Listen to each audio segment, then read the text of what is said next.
Okay. So, getting the game started. This is Old Gods of Appalachia. We're playing a one-shot called the Luthier's Folly. Fun fact, a luthier, it comes from French. It is a person who repairs stringed musical instruments. In this case, a fiddle. There's a very important fiddle in the adventure. Okay, so first, just a general rules overview. This game, this system, is a high bullshit game. Basically, you can do whatever you want. You do have certain abilities. You will find those on your character sheets and so on. However, you do not necessarily need to use abilities. The key of the game, the whole game, 100% of it, is you try to do a thing. I set a difficulty of the thing, and then you roll a d20 to see if you are successfully able to do the thing. That is the entire game. There are, if you guys want to open your character sheets, it's easiest, I think, to kind of go through the character sheet section by section, and I'll kind of explain the game. Alrighty. So, the first thing that you might want to do, depending on preference, in the center top where it says Cipher System, there's a little arrow that will be either up or down in the, right under that. If you make that arrow up, it just expands all of your sections so that you can see everything. I just did that manually. And then if you let's see, there under all of your abilities, there's these little black dots. If you click on the little black dot, it expands it for a description. So that'll tell you what all of your special abilities are if you click the dot. So in this game, you don't have HP as such. You have 3 pools of points. You have might points, speed points, and intellect points. These double as your HP. They're almost like hit dice in D&D. You can think of them that way. You will use the pool to apply effort to rolls. That are certain ways that you can make things easier. So say I will set a difficulty of a thing of 3. That means that the roll that you need to hit is always 3 times that number. So to succeed, you would need to hit a 9. If you spend 3 points from any of these pools, usually it has to be one appropriate to the act, you can make that 1 degree easier. So you can decrease the level of difficulty to a 2. That means you only have to hit a 6. These are also your hit points. So if a creature deals damage to you, they will decrease your might pool by the point of damage, by that many points of damage that they do.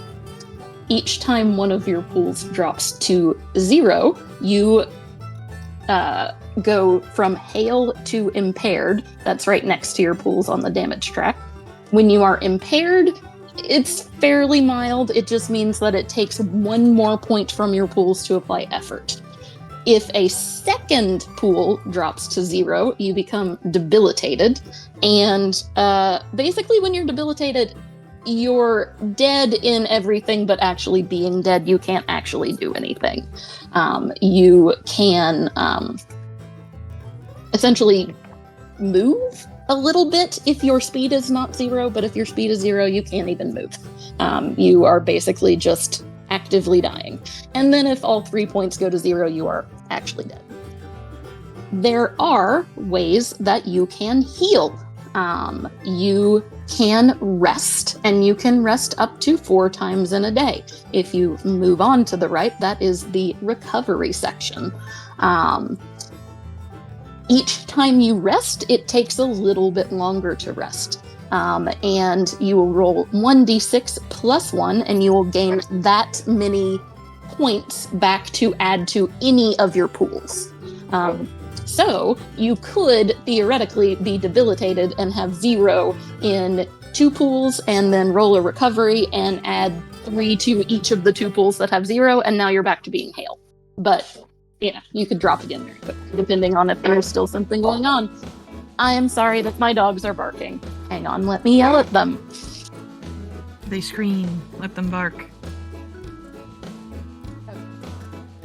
So you can see that the first time you rest, it only takes 1 action in a round. Rounds are similar to D&D as well. Rounds are about 6 seconds. You get 1 action per turn, by the way. Only 1. And then the second time you rest, it takes 10 minutes. The third time you rest, it takes an hour. The fourth time is 10 hours. That's basically your overnight rest. Let's see. So that's basically your hit points and everything. You have certain skills. These things may or may not come up. If you are trained in a skill, it essentially means that you have the difficulty of using that skill is eased by 1 step. I forgot edge. You guys will note that there is 1 stat that you have 1 edge in. Basically what that means is you get 1 free point to put towards effort. So if you have an edge in might and you want to add effort to a might roll, you will only need to spend 2 points out of your pool instead of 3. Let's see, moving on. Special abilities. Each class has certain special abilities. You can read through them. Some of them are default abilities, some of them cost an action. Some of them especially will have a cost to do them. So you can, to do certain actions, there might be a cost in points just to do them, and then you have to roll to see if you are successful, if that makes sense. I have a question. Yes. So I see that there's letters next to these actions. I'm assuming A is action, E is enable. What is enable? Is that just like a passive ability? It's like a passive, yeah. And then O is other. Those aren't super important. I see. Okay. Well. Okay. So like I have, for example, for the other, I have the generous special ability. So allies who have spent the day with me add +1 of the recovery rolls, which is pretty neat. Okay. Yeah. Okay. Neat. Yeah. Cool. And basically, because I am not super familiar with your characters and everything as well, so just, like, anytime you use ability, hit the chat button just to pop it up in the chat, so that we all can see what it is and what it does. Rad. Okay. All right. So then the other important thing that you have are ciphers. Ciphers are basically little individual magic items that have certain effects. They are one-time use. You can only hold a certain number of them. If you hold more than that, their magic is going to start to interact, and one of them is going to become inactive. Where it says level, 1d6 or sometimes 1d6 plus whatever, I was going to leave leave that up to you guys to roll to determine what level of thing you have.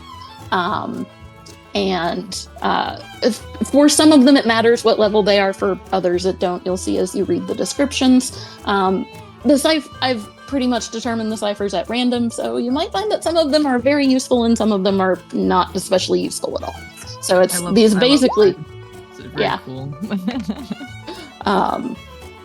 So yeah, these are basically, just special one-time use abilities that you can have, and you likely will find more during the course of the adventure. So don't be afraid to use them. Combat, I'm going to wait to explain until we get to combat. I was just going to mention there is one other way that you can heal. I'll bring this up when we get to combat as well. Some of you will find in your equipment that you have like first aid supplies or a doctor's kit or something like that. At least some of you do. And you can, let's see.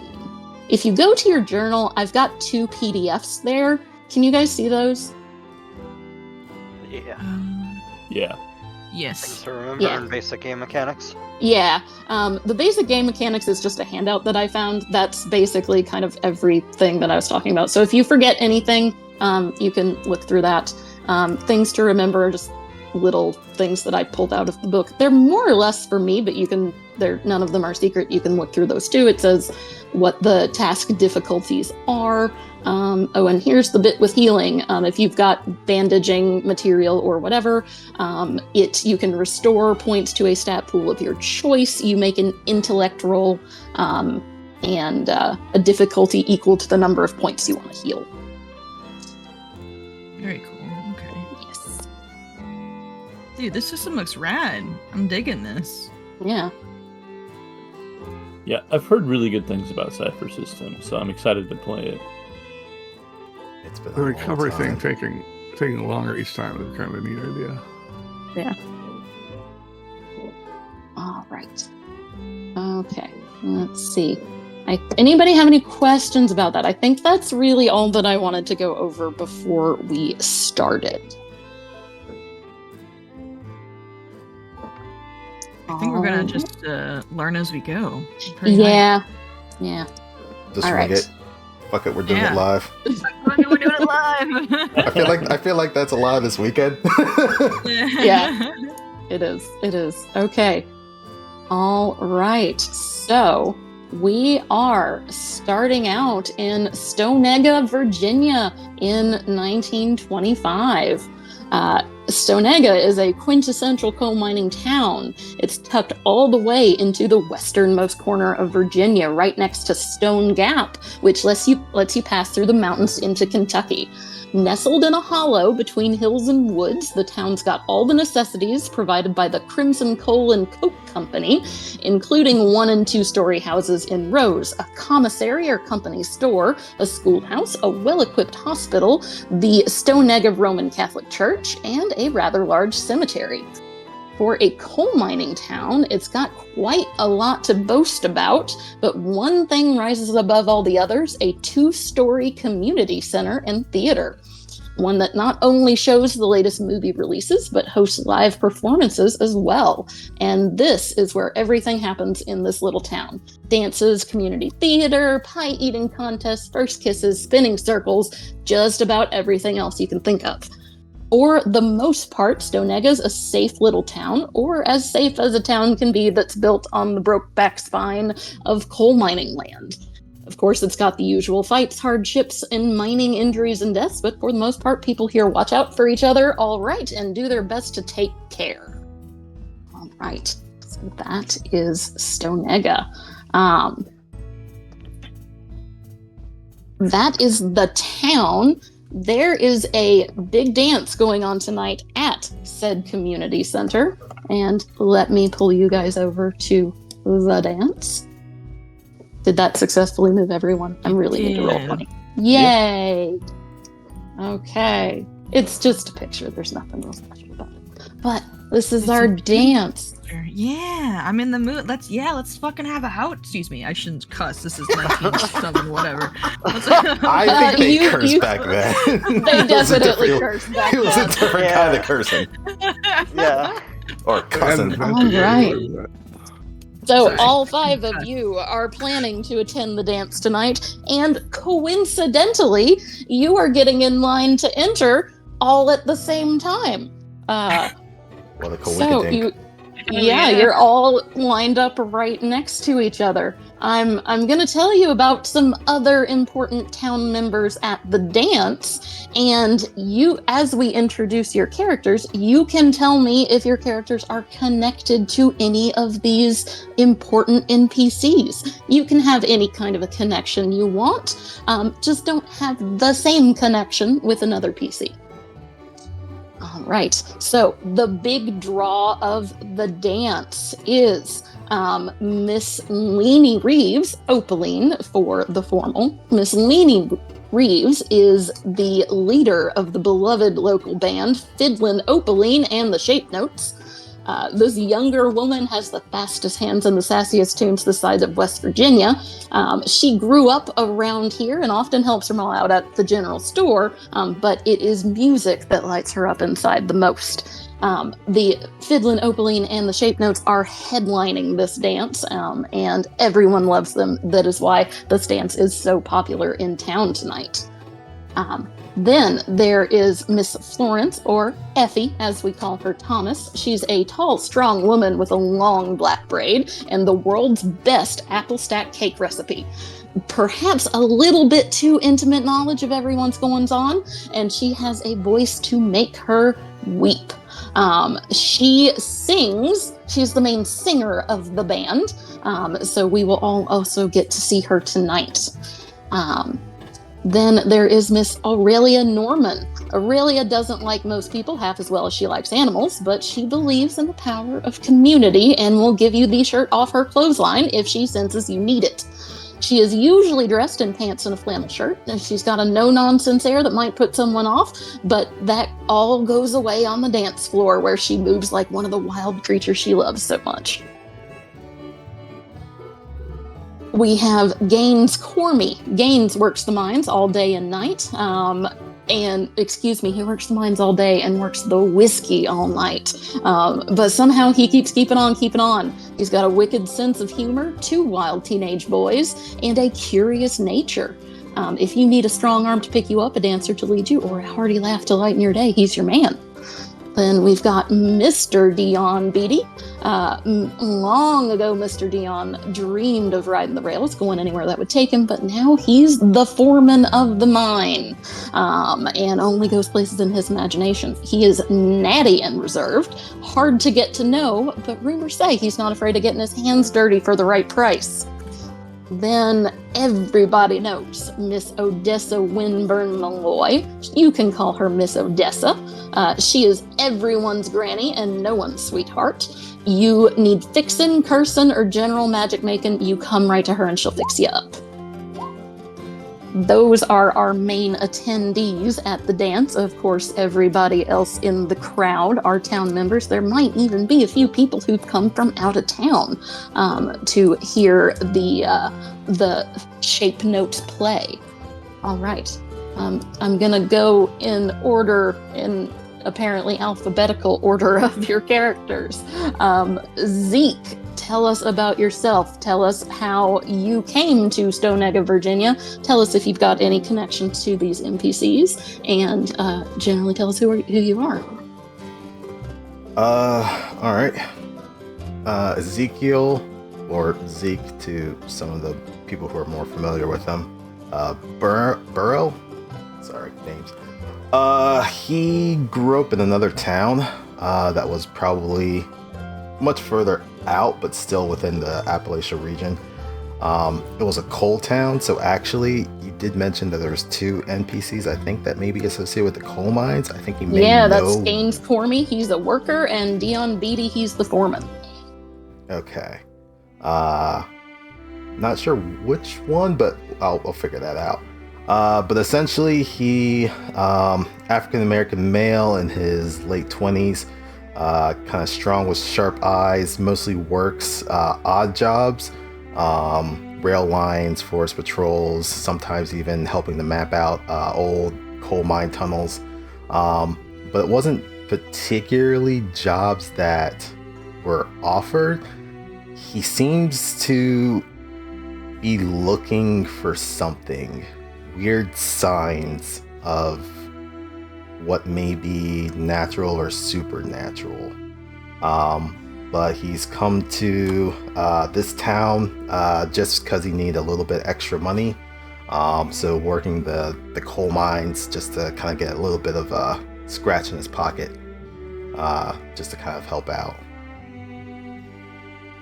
All right. And Harold, what have you been up to?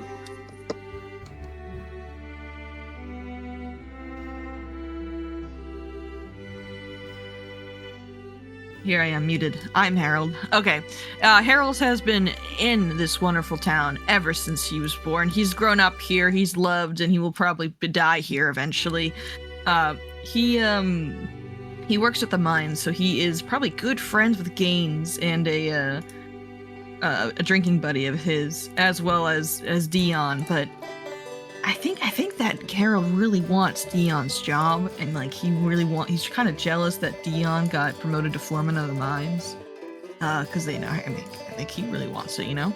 Yeah. He also is a really big fan of Effie, Miss Effie, who he loves her cake. And she's a wonderful singer, and I think she has a not so secret crush on her because she's just so cool. Excellent. All right. What about Josephine? Okay, alright, I'm not gonna have nearly as in-depth a character, I think, but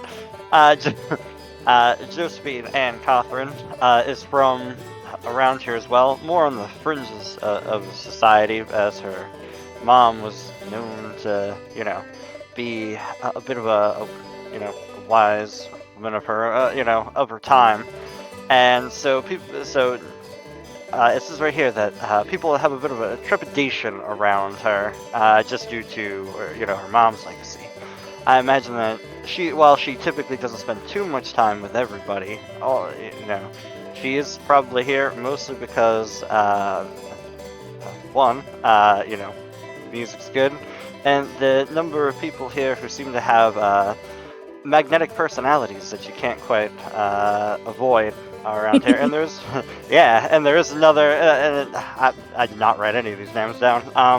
There was You're one fine. other person. Yeah, there is one other person who seems to have a bit of the magic touch. That is Miss Odessa. Miss Odessa, that's right. All right. So there might be a bit of an interest in learning more, because Josephine's young, and there's always more to learn. Right. All right. Okay. And what about Luke Shafter? So, Luke is in his late 20s. He is not dressed necessarily as nice as everybody else is here. Sort of he's got some fancy-ish clothes, but they're old. They're a little bit worn down. Yeah. He looks like he's almost like a skittish horse while he's here. He sort of, it's hard to catch his eye. He tends to look away when somebody looks at his face, type of thing. You notice he doesn't really seem to be, like, everybody here is like greeting each other and stuff, but he doesn't seem to be doing that. He sort of stays on the fringes. What was the fiddler's name here? That is Leanie Reeves. About how old is she? She is actually surprisingly young. She's only in her early 20s. But anyways, people that have grown up in this town might know more about Luke, but I don't know if I should just say what's going on with him or not. But You can if you just- want. If But it's yeah, if especially common knowledge, I guess. It's I probably would. common knowledge. People don't talk about it. Hopefully nobody mentions it here, but 10 years ago, a little bit over 10 years ago, I mean, when Luke was a young man in college, in high school and stuff, he was a bruiser, he was a bully. He beat people up all the time, got drunk and got into fights, and eventually it caught up with him and he killed a guy in a fight. And he spent the last 10 years in Brushy Mountain prison. And just got out recently, and he doesn't know what to do with himself anymore. We figured he'd come down here and try and see what's going on in town these days. All right. Okay. And what about Luthier? Luthier. What's the name of the company, the coal company who runs the town? Crimson Coal and Coke. Crimson Coal and Coke. So Luthier was an employed talker for Crimson Coal and Coke. He'd go around and he'd relay the latest company news, sort of catch everybody up on what's going on there, and then he'd move on to the next coal town and do the same. And he's been through a few times over the past several years, but it seems this time he's sort of lingering. And folk don't know if because he's sweet on somebody or if he got sick or anything like that. But actually, what started happening is Luthier started hearing voices, and they talk to him all the time when he's looking at people. They tell him what the people are thinking. When he's trying to look at a plant, they unhelpfully try to tell him what it is, and every single voice tells him something different. He's always been a people person, so he's able to sort through it when he's looking at people, but they seem to get in the way as much as they help. And so he's sort of taking some time to figure that all out before he moves back on again. All right.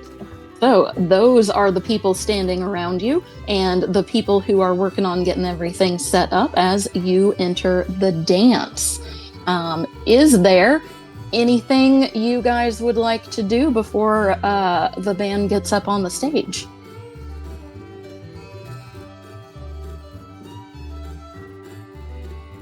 I would like to go locate the whiskey, if it's in this party.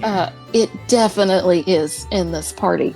There is, well, I don't know that you would call it whiskey. It might be a little bit of moonshine, but there you'll head on up to the refreshments table, and there is the special punch and the not special punch.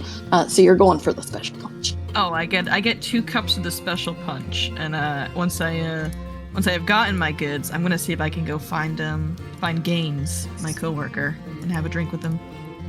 All right. You walk up to Gaines, and he says, "Hey there, Harold. Like to see you out and about, out of the mines. You look so different in the light. You're a handsome boy, aren't you?"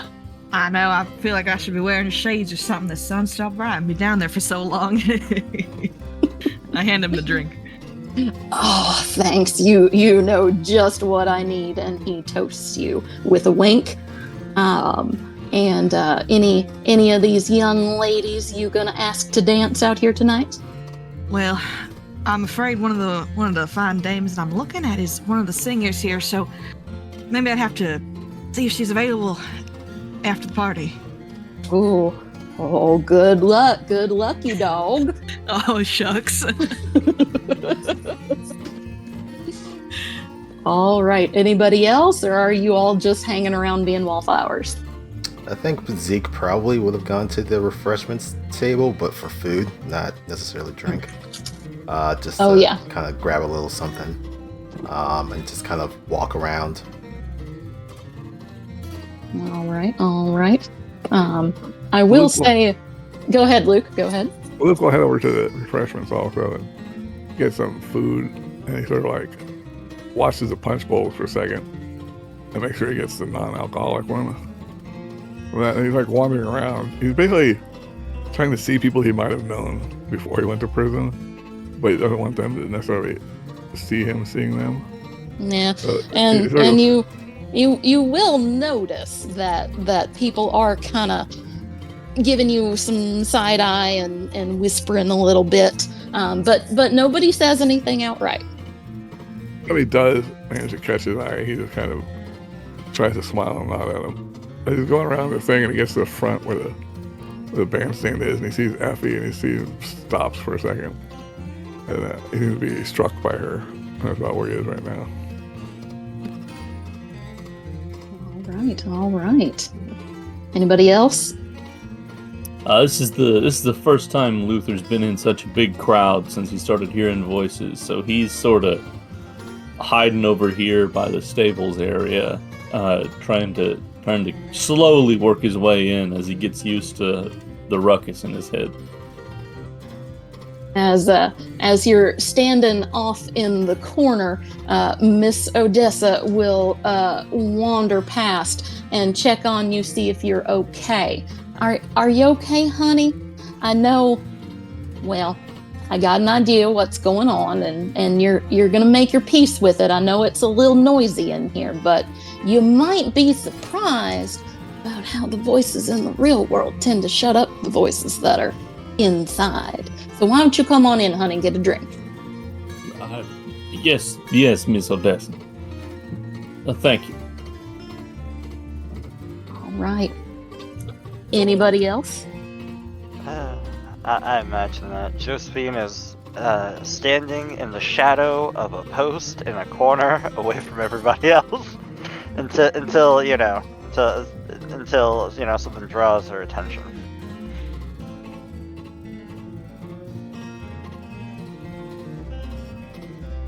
All right. Well, you guys start to see that the band is finishing up their final touches. You're starting to hear the tunes going on. And I'm sorry for the dogs again. I really am. All right. Starting to hear the tuning begin. And the players are taking their places on the stage. Let's see. All right, there are 4 members of the band, but everyone really comes to hear Miss Leanie Reeves and to see Miss Effie. But tonight, she has got her pawpaws fiddle out, and that means you guys are in for a real treat.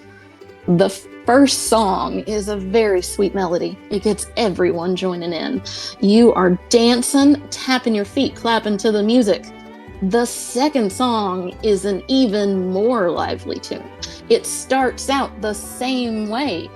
And then, just as people are starting to get out on the dance floor, the song starts to change a little bit. It slows down. It gets a real mournful tune. And it starts to feel a little bit strange. Everyone's not real sure what's going on. The band falters a little bit, but then they start to join in. They've all got some surprise looks on their faces. Hang on. I am so sorry. I gotta yell at my dogs. It's all good.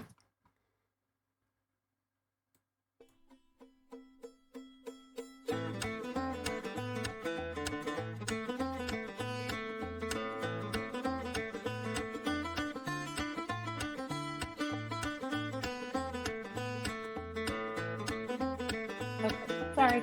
Husband went out for breakfast and got home, and dogs needed to tell me. Now we should be good. All right. Just change in musical styles. Yeah. From Effie. No, that's being led from Leanie, the fiddle player.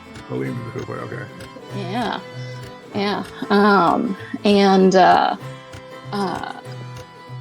You start to feel something happen. And I am gonna need everybody to make a level 4 intellect defense roll. Let me explain to you how you will do that on your character sheets. Exciting. Yes. So, right in the middle, under the damage track, you will see a bar that says actions. Basically, you won't roll anything here, but this is how you tell the system essentially what you're rolling. So under where it says difficulty, you'll click on that and you'll hit 4. Mm-hmm. Difficult. For roll F, that is if you want to put any effort into this roll to resist what is happening. And then, let's see. Then asset is it's if you have an item might provide an asset. So that is what is there. Now, some of you, I think Harold has a thing that says you are trained in intellect defense. I'm not sure if anybody else has anything similar. When you are trained, that means the difficulty is eased. So you are putting in a difficulty 3 instead of a difficulty 4. Alrighty. I'm a smart boy. Yes. So once we have that all filled out, do we hit the intellect? Yes, Dice? you'll hit the intellect dice spot. All right, nice job, Harold. I'm gonna put 1 effort into intellect for this. All right. So you will put a 1 on that effort, and you will decrease your dice pool by 9. It doesn't, by 3. What am I saying? Unless you have an edge in intellect, you will decrease it by 2. It does not automatically do that. And if you put multiple levels of effort, is the edge only taken off one time or from each level? It is only taken off 1 time. I should mention you actually right now can only put in 1 level of effort because you are weak. Oh, you are right. Yeah, I forgot about that. Thank you. Alright.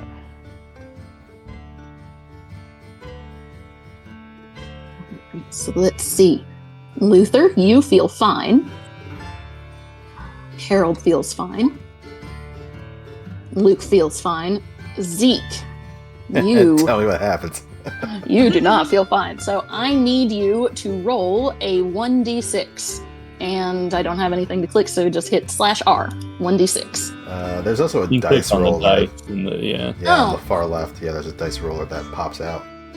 Oh, sweet. So a d6, 3.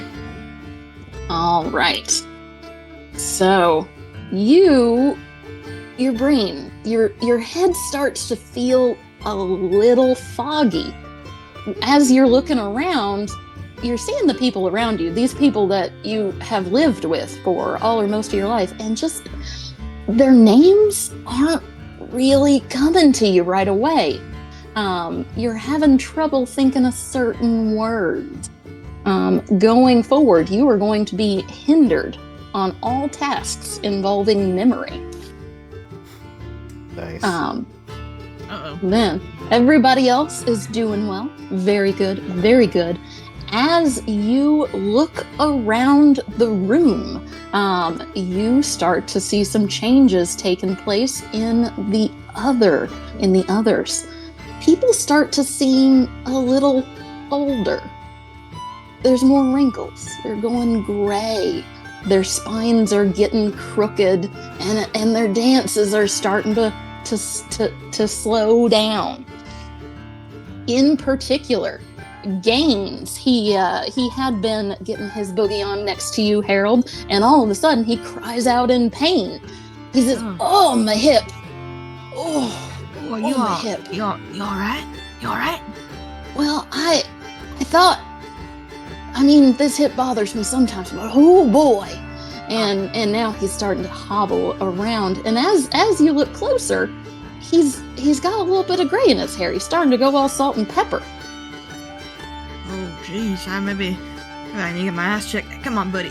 I'll help you. Let's get a seat. Let's get off the dance floor here. Yeah. Let's take a seat. Let's take a seat. Let's see.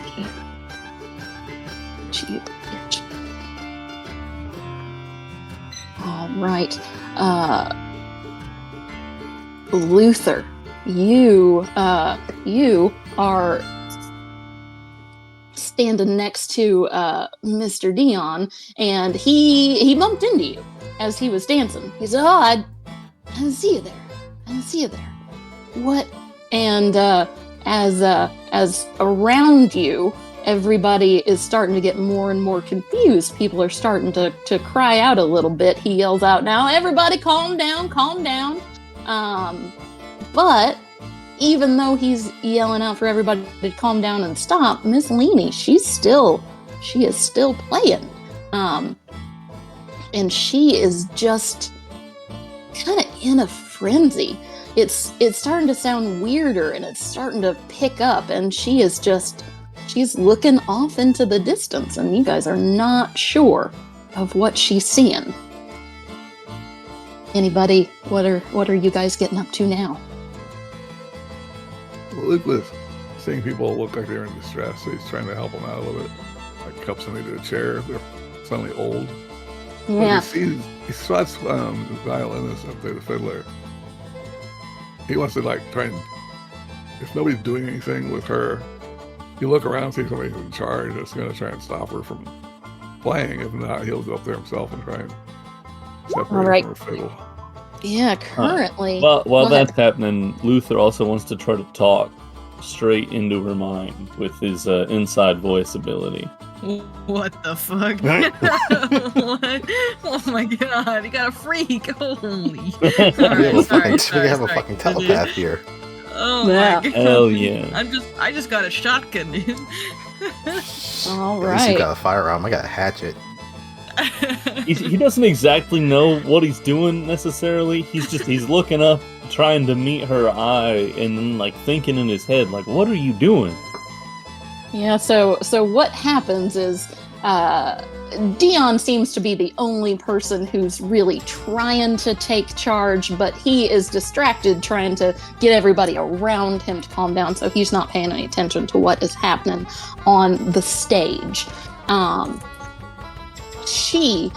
Instead, you see Luke start to climb up on stage, and as he starts to try and pull the fiddle out of Miss Leanie's hands, and she pushes him off, and she keeps playing, and he tries to grab it again, and she pushes him off again. She's fighting real hard, and she's starting to try and run away, but then as Luthier reaches out into her mind, it's like she's shocked, and she comes out of it. What do you say to her inside? Miss, what are you playing? What's going on? You need to look what's happening. And she all of a sudden she stops, and it seems like she's snapping out, and then she looks around. She says, what's going on?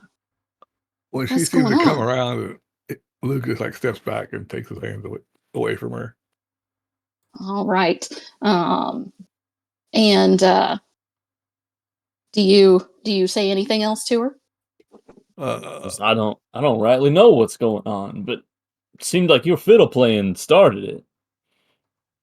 And now at this point, she is confused. She is looking around like, what is happening? Are you climbing up on stage to actually talk to her, or are you still mentally communicating with her? That was still mentally. So she is going to say out loud, because she doesn't quite understand what it is that you're doing. She is going to say out loud, I don't know what happened. And she looks at her fiddle like she is especially confused, and she's just staring at it, and she says, I felt compelled. I wasn't even gonna play the fiddle tonight. I was gonna bring out the banjo, but I just felt like I needed to bring this out. And I mean, ever since I got it repaired, I felt a little weird, and I don't even know what that song was. And she looks over to Luke, just sort of helpless. Luke indicates a chair, and why don't you sit down for a few minutes and rest? And I'll go get you some punch to help you recover. You just sit right there, miss. Effie walks up and she gives you a strong nod, and she say, you do that, son. You get right back here and help us out. All right. Can you watch her, Miss Effie? Yeah, we'll go get some of the non-special punch. Maybe a little cookie or something. She got low blood sugar. Who knows?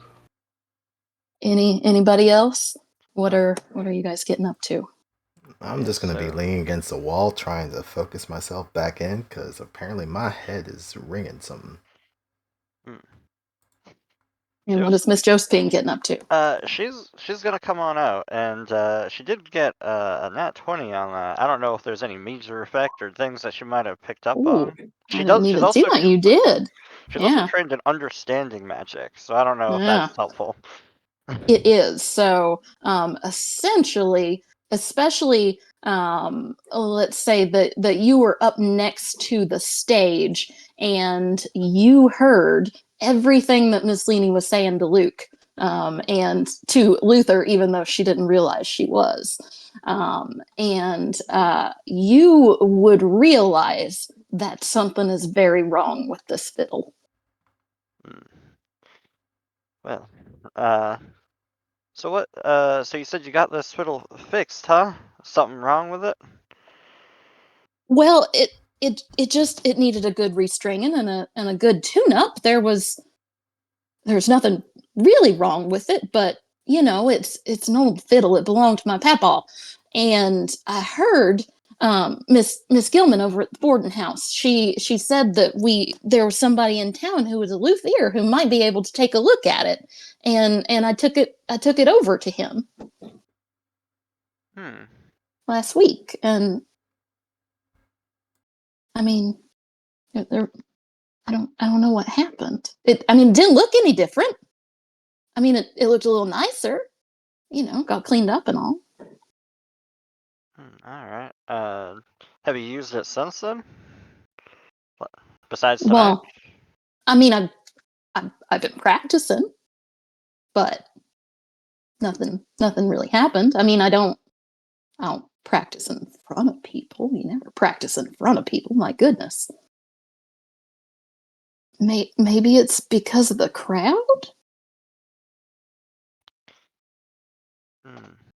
Perhaps. Hmm.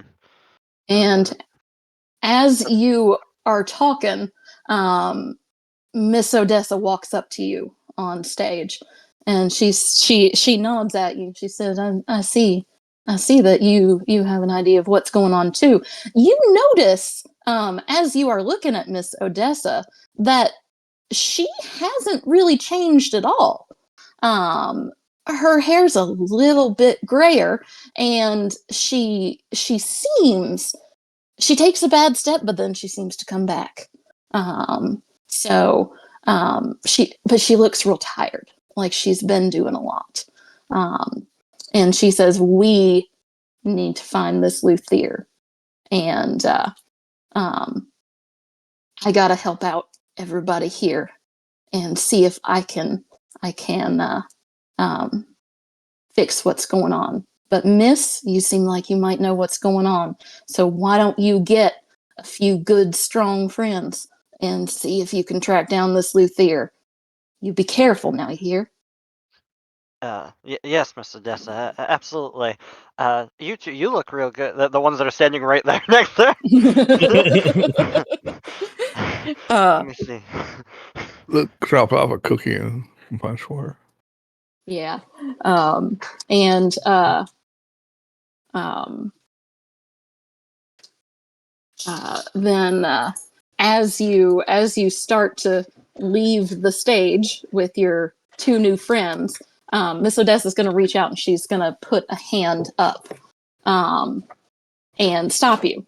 And then she reaches down into her boot and brings out a knife and hands it to you, Josephine. This now is a real special knife. Let's see.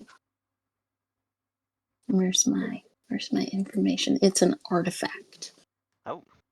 Yes.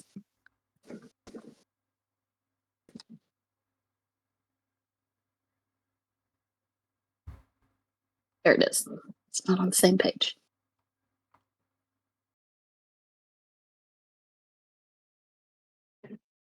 Pasting this into chat. All right. And you can add that to your character sheet, Josephine. You can make it into attack. You can add it to your weapons as well. Okay, perfect.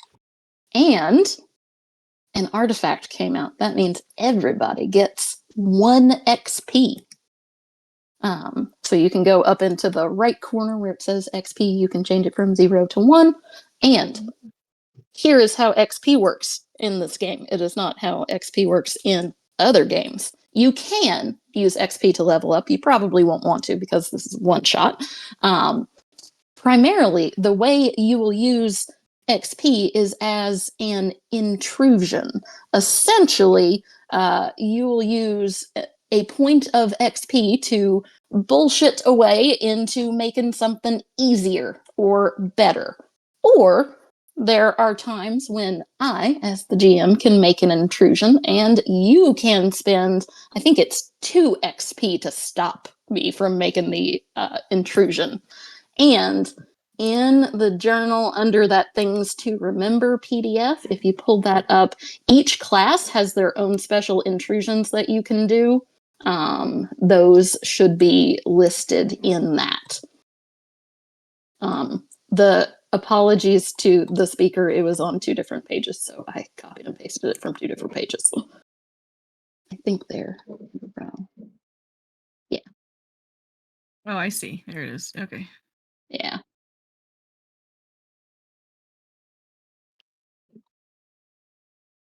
Interesting. All right. Yeah. So that is a little bit about XP while we are doing that.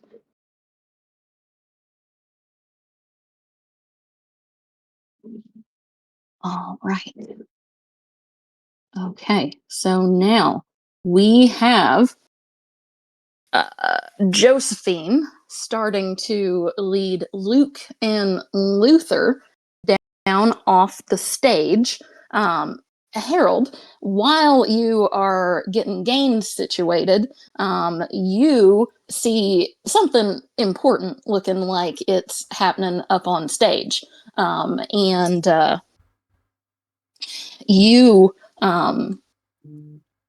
you want to be where the important things are happening. Yeah. You're a little jealous of Dion trying to take charge, but I give my friend Gaines a good pat on the back and go, all right, buddy, I'm gonna go see what's going on. You sit tight, have a drink. All right, so I'm gonna go check out what's going on, and I'm going to stop Josephine, who's trying to leave. Hey, are you what's going on? Do you need help? Oh, yeah, absolutely. Any help can will do. We're well, there's something strange going on with the fiddle, and you seem like you know. I just have a good instinct for you. I'm gonna just tell you everything I heard. Excellent, that's great. All right. That sounds like a plan to me. I'll come help you guys out. Anyway, we don't want to get jumped by any grizzly bears when you're walking around. You know, I can punch things real good. I'll help you out. All right, and as you guys are heading out the door, you bump into Zeke. What is happening, Zeke? I think he's kind of outside the barn trying to get some fresh air because something was feeling a bit off.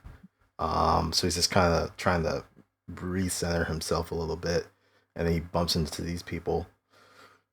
And you hear that tail end of that conversation where they're talking about taking care of the issues.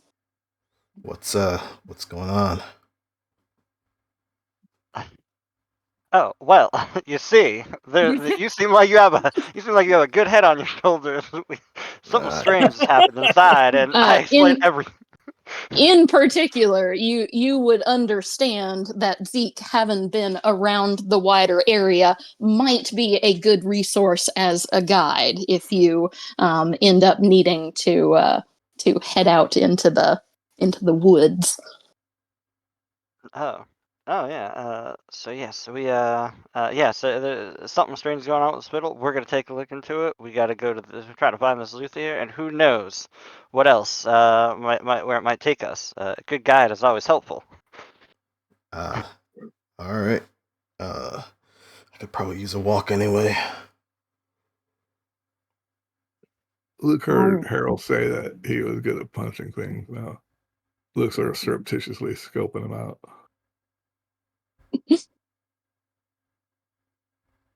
All right. You don't think maybe we should ask more about this fiddle first? Like why was it broken? And are there any stories of weird stuff happening when Grandpa used to play it? How long's it been broken? Why'd you want to get it fixed? I feel like maybe this will be important. Well, I think you got. Yeah, Is it Leanie, okay? it wasn't broken. Leanie was just taking it to get a tune-up. But Okay. she would have said that nothing strange has ever happened with it before. You know, she remembers her grandpa playing it. She remembers her pa playing it. And she's been playing. She learned to play the fiddle on it when she was a little girl. And nothing like this has ever happened before.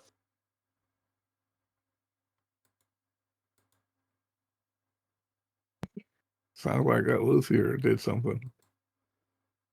All right. And Sounds like that Luthier maybe messed something up. So we gotta go fix this Luthier's folly. And then the Fucking the camera zooms in on you when you said pans out. The intro music comes in, the title screen comes in. all right. So you do remember that Leanie had said that she found him at Gilman's boarding house.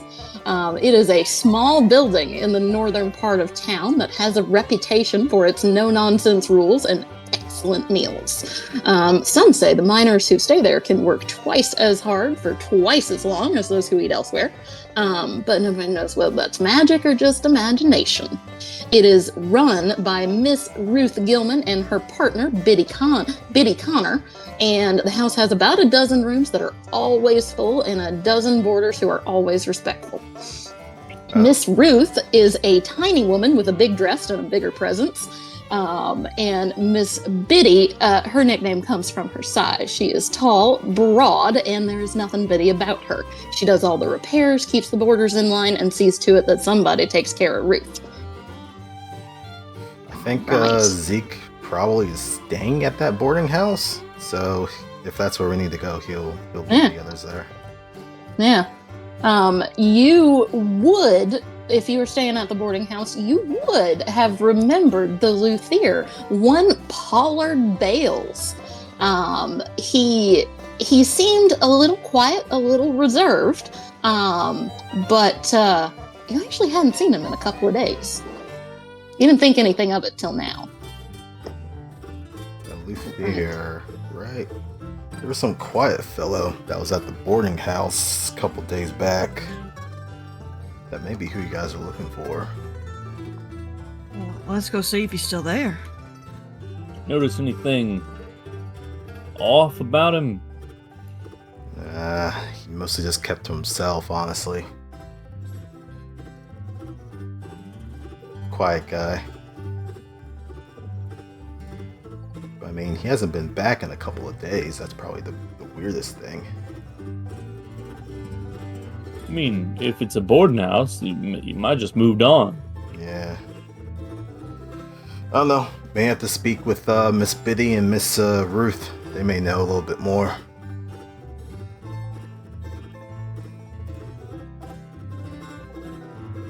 All right, you guys heading on over to Gilman's boarding house? Oh, yeah. All right.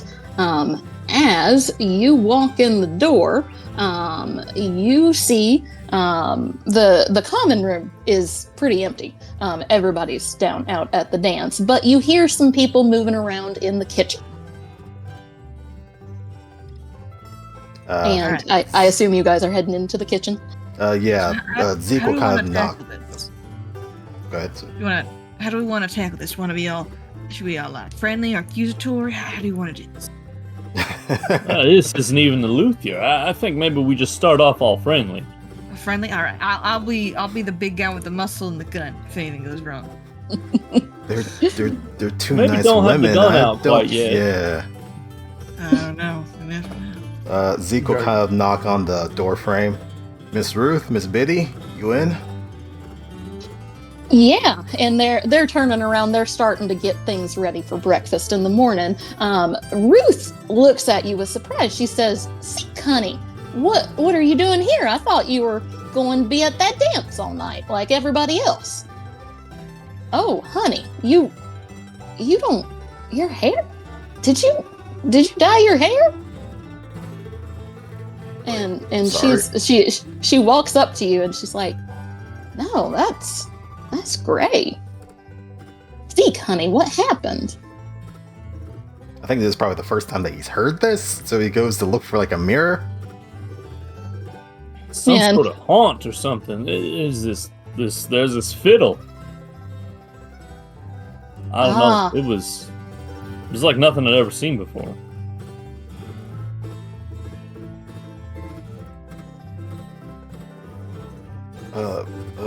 Okay, that's odd. Yeah, no, I was at the dance, but then, yeah, as they said, this fiddler was starting to play, and things got a little bit odd. So we started kind of asking, and it seems they had gotten their fiddle fixed by a luthier. I think Paul. Is he still around? Pollard, yeah. He's up in room 218, second floor, third on your left. He hadn't come out in a couple of days, and well, we tried knocking, but you know, we like to give people their privacy, and he didn't answer. So, but well, why don't you all go check on him? And you see, as Ruth says that, you see Biddy getting out a hammer just to have handy. Like she is a little bit concerned too. You want me to hold on to that, ma'am? I don't want you to drop it on yourself. If there's any problem, we'll take care of She it. snorts at you. All right, I understand. And this Luthier, is he a regular guest here? Has he been here before? Like maybe he's on a route? No, we hadn't seen him before, actually. Seemed a nice fella, though.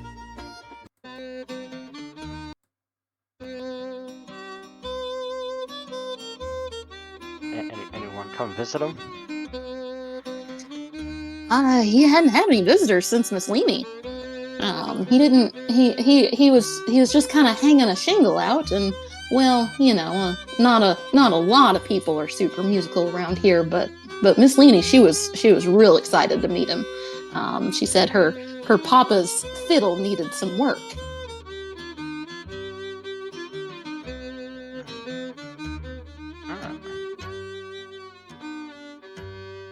Was there anything else, anything weird about him at all, or was he just a normal guy? Well, he seemed to have some bad dreams. You know, every now and then we'd hear him call out in the night, but you know, since the war, that's not real unusual in young men. We didn't want to ask him about it. And do you know where, you don't know where he is now? Well, hadn't seen him leave.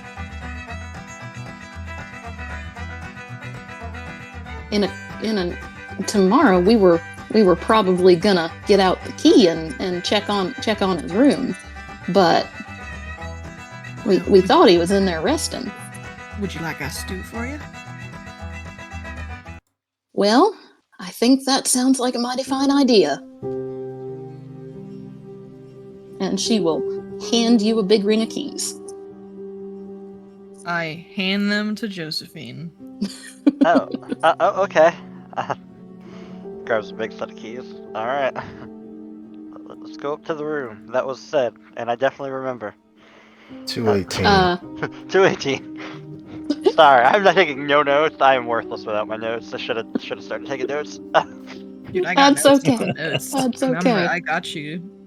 All right, perfect. You'll be my eidetic memory. Oh, awesome. All right, let's go check it out, team. And we go. All right. So you head on up the stairs. You find the door. What do you do? Listen real close to hear if there's anything going on the inside before we do anything else.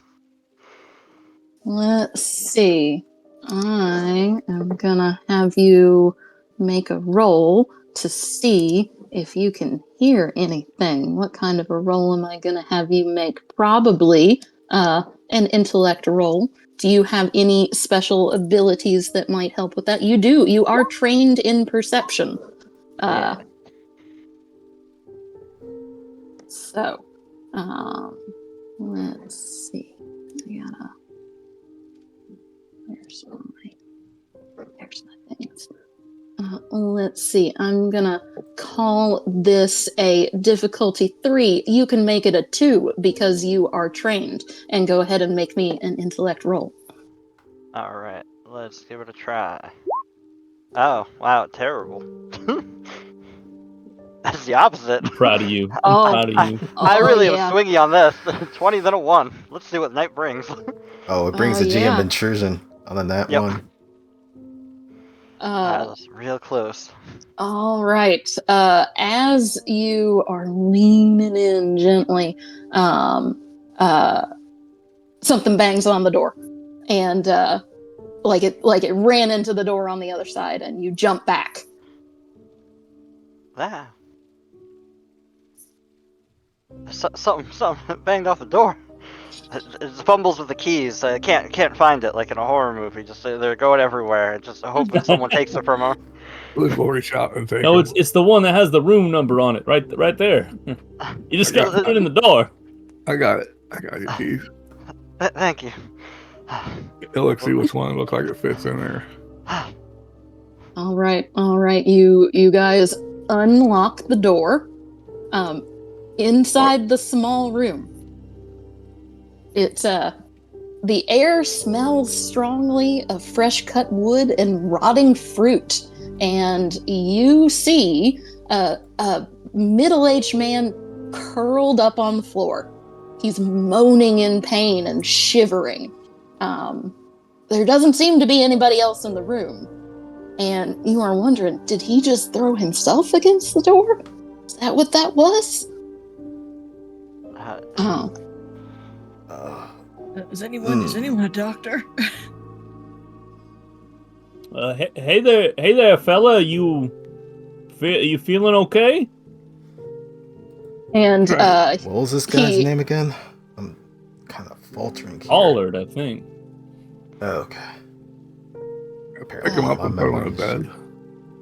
As you try and do that, he is terrified of you. He says, "No, don't touch me, don't touch me, don't touch me!" And he is trying to scoot back into the corner. I step back with my hands in the air. Is there somebody in here? That's you? What happened? Not gonna talk to you. I'm not gonna talk to you. I want to try to talk into his mind also. All right. In order to do this, I would like you to make a level 4 intellect roll.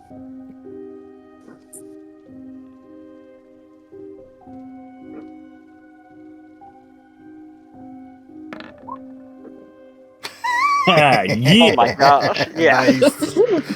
And so as you do that, he puts his hands to his ears and he starts banging his head up against the back of the door. Says, "Get out of my head! Get out of my head! Get out of my head!" Whoa. Okay. All right. Can I try to make a? I got this thing here. Can I try to make a understanding magic roll or something? You can.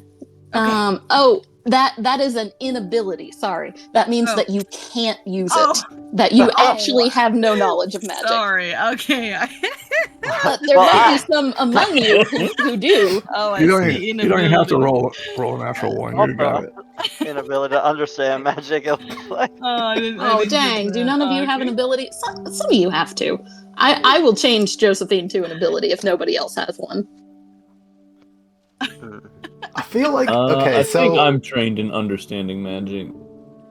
I understand using it and crafting it, teaching it. Yeah, I'm trained in that. I can do that.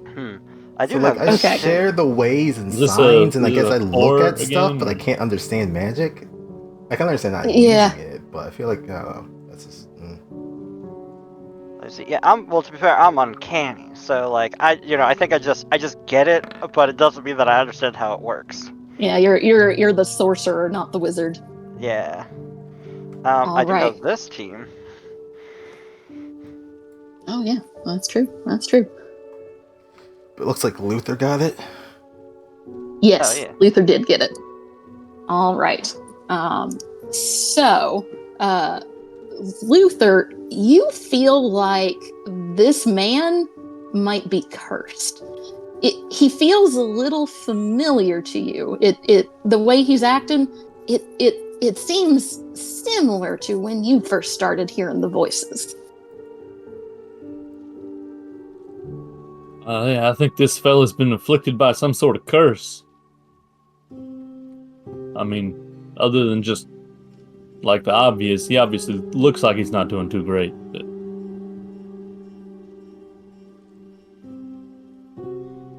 Does anyone try to,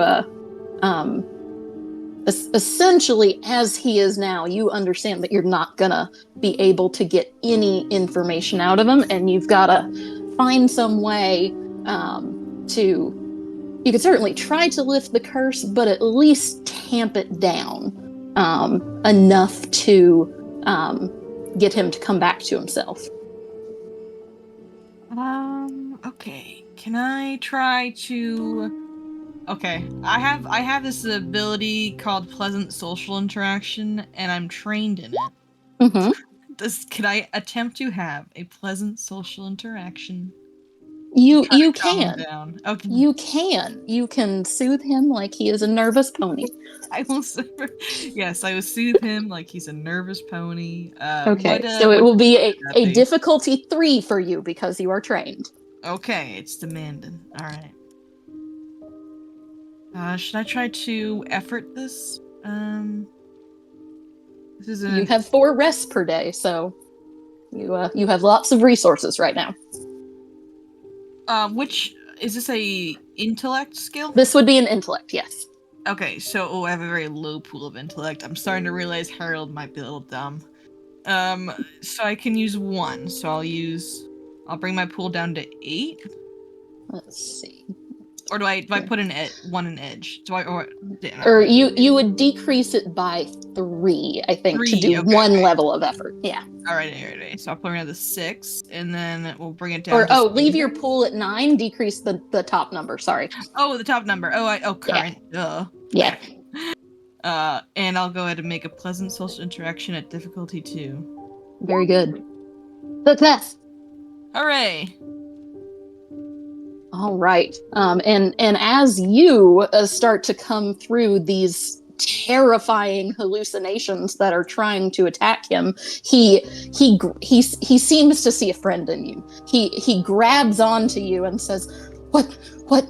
Oh!" And as he grabs onto you, he starts to realize these people around him are actually just people. They're not monsters. There. It's all right. I give him a pat on the head. What's going on? Well, that's what we're trying to figure out, cowboy. What's going on with you? I've been having these dreams. I travel all up and down the state. I was heading into this town, and I thought I was going to take a shortcut through the woods. But I got lost in this thick laurel grove. And those of you familiar with the town would know that this is a place called Jimmy's Hell. It is a dense and twisted thicket of laurel covers. It might be miles long, it might be just a few acres, and some say that distances aren't even the right kind of measurement. Great name for a place. Yeah, and that being said, everybody knows that you stay out of Jimmy's Hell. Let's see, where was I? All the shortcuts you choose to take, mister, that's about the worst one. Yeah, I got that impression, y'all. I was in there for a long time. I thought I was dead. I couldn't find a way out, and I came up on this giant talking tree. Maybe those hallucinations had already started paying for my sins. Your sins? What did you do to get visions of a talking tree? Well, I mean, I nothing. I drink a little. I maybe haven't always told the truth. All right, well, you don't get visions of trees for just drinking and telling lies. Unless you told a really bad lie. No, but it wasn't a vision. It was real. I tried to touch it. It was real, and it told me how to get out. It was. Oh, I was so relieved. All I had to do, that she said, was take some of her wood and use it in some instruments and just help her spread her voice around. Oh, Instruments? As in plural? How many have you done? I mean, just that fiddle for Miss Leanie, and I heard she was going to play it tonight. Wasn't it good? Depends on your definition of good. Did it sound good? What happened? Did it do stuff to people? Also, yeah. Oh no. What'd it do? Honestly, I can't even remember right now. My head's a little fuzzy. I'll indicate whichever character was that had gray hair. Yeah, I was the one who failed the roll, so apparently my memory's a bit fuzzy. Gave him gray hair.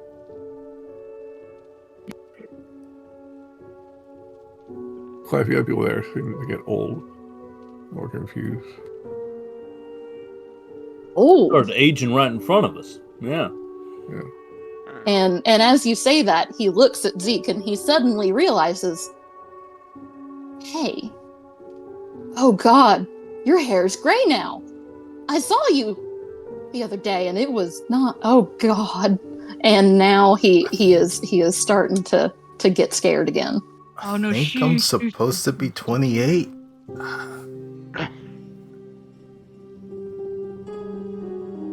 Well, you don't look too great for 28, if I'm being honest with you, partner. It's got a tough one there.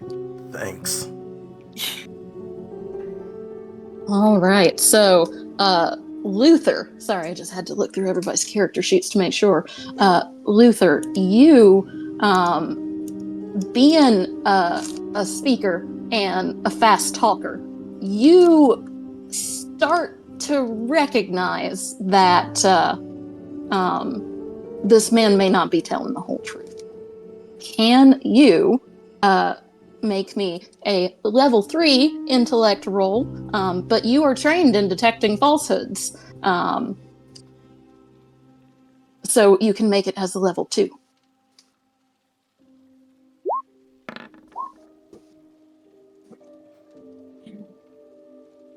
Amazing. Success.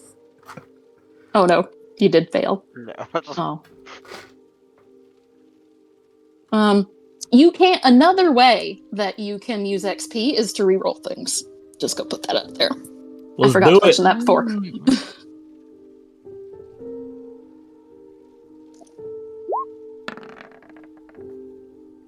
Oh my God.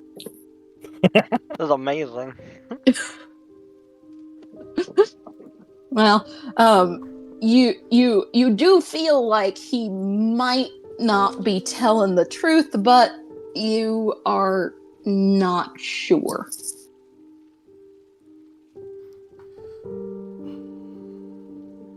Is he the only one who kind of picks up on this? He is the only one. Damn. I mean, he could say something to some of the others. Now, you probably wouldn't want to say it aloud because you might make him very angry.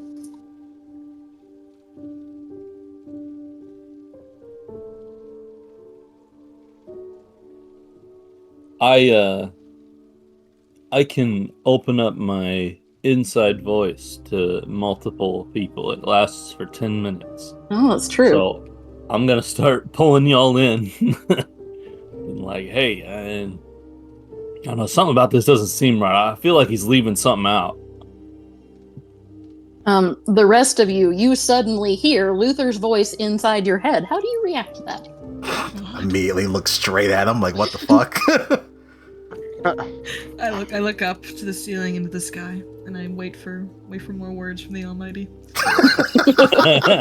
Mama? You sounded a little gruff, Mama. Do we know it's from him? It is recognizably his voice. How common is this kind of stuff in this setting here? Like, is this something that we've maybe run into before, or is this completely unheard of and we're very mundane? You likely would not have run into it before, but it is not unheard of. There Okay. are weird and uncanny things that would have happened before, and likely you would just think, oh, he's one of those people. Oh, gotcha. Okay, Yeah. okay. Yeah, there's Yeah, always like the wise women, and like we all have ciphers too, so like we know that there's weird stuff that interacts That's with the true. world. We know there's magic of some kind. Yeah, that's fair. Okay, yeah, I'll give him a look. Like he's one of those, but I don't say anything. I listen. Okay. And this is two-way communication, right? Yep. Yes, it is. He'd Okay. be valuable. He'd be valuable at brushing around. Probably telephone has the same ability. I know, right? Okay. Okay. Zeke looking at Luther would be like, okay, that's very weird. But look, all right. So you think that he's not telling us everything?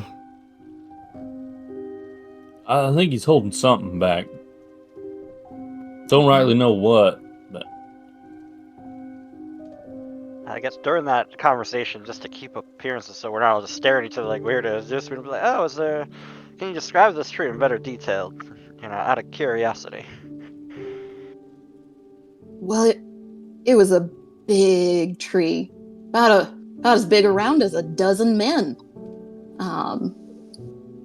It was the biggest thing in that Laurel Hill, and it was honestly the biggest tree I've ever seen, and it was real pretty. It's a real pretty tree. Oh, fair enough. Yeah, this is mostly small talk, just to distract. Okay. So I guess. go ahead. I have a few abilities that say I have community activist, which is I'm trained in persuasion and intimidation for things that affect the community, as well as skilled, which I'm trained in putting others at ease and gaining trust. Would I be able to make a roll to try to gain his trust / it's something related to the community? You could, and you could play it as either a good cop or a bad cop. Oh. I also have a couple of things. I have understanding, so I have to observe him for a couple of seconds. So I guess while he and Josephine are kind of talking, I'm kind of just like observing this guy a little bit. But I also have good advice, which I guess if I give advice to another character that's going to be doing an action, theirs is going to be eased. Okay. So I would say if Zeke gives Harold some advice about how to get through to this guy, Harold is trained in making those entreaties, and so that would bring it down to a difficulty 2 intellect roll. Okay. Oh, there we go. Nice. I rolled it by accident, but it worked anyway. Okay. Nice. All right. Oh, I rolled that that 20. that does mean we are spending from our pools, right? From these abilities. Actually, no. Well, actually, So it looks. yeah. Good advice looks like it has a cost of 1. Yes. So you would spend 1. Okay. But Harold does not have to. So Zeke would spend 1. All right, that's fine. So I'm down to 10. All right. What do you say to him, Harold?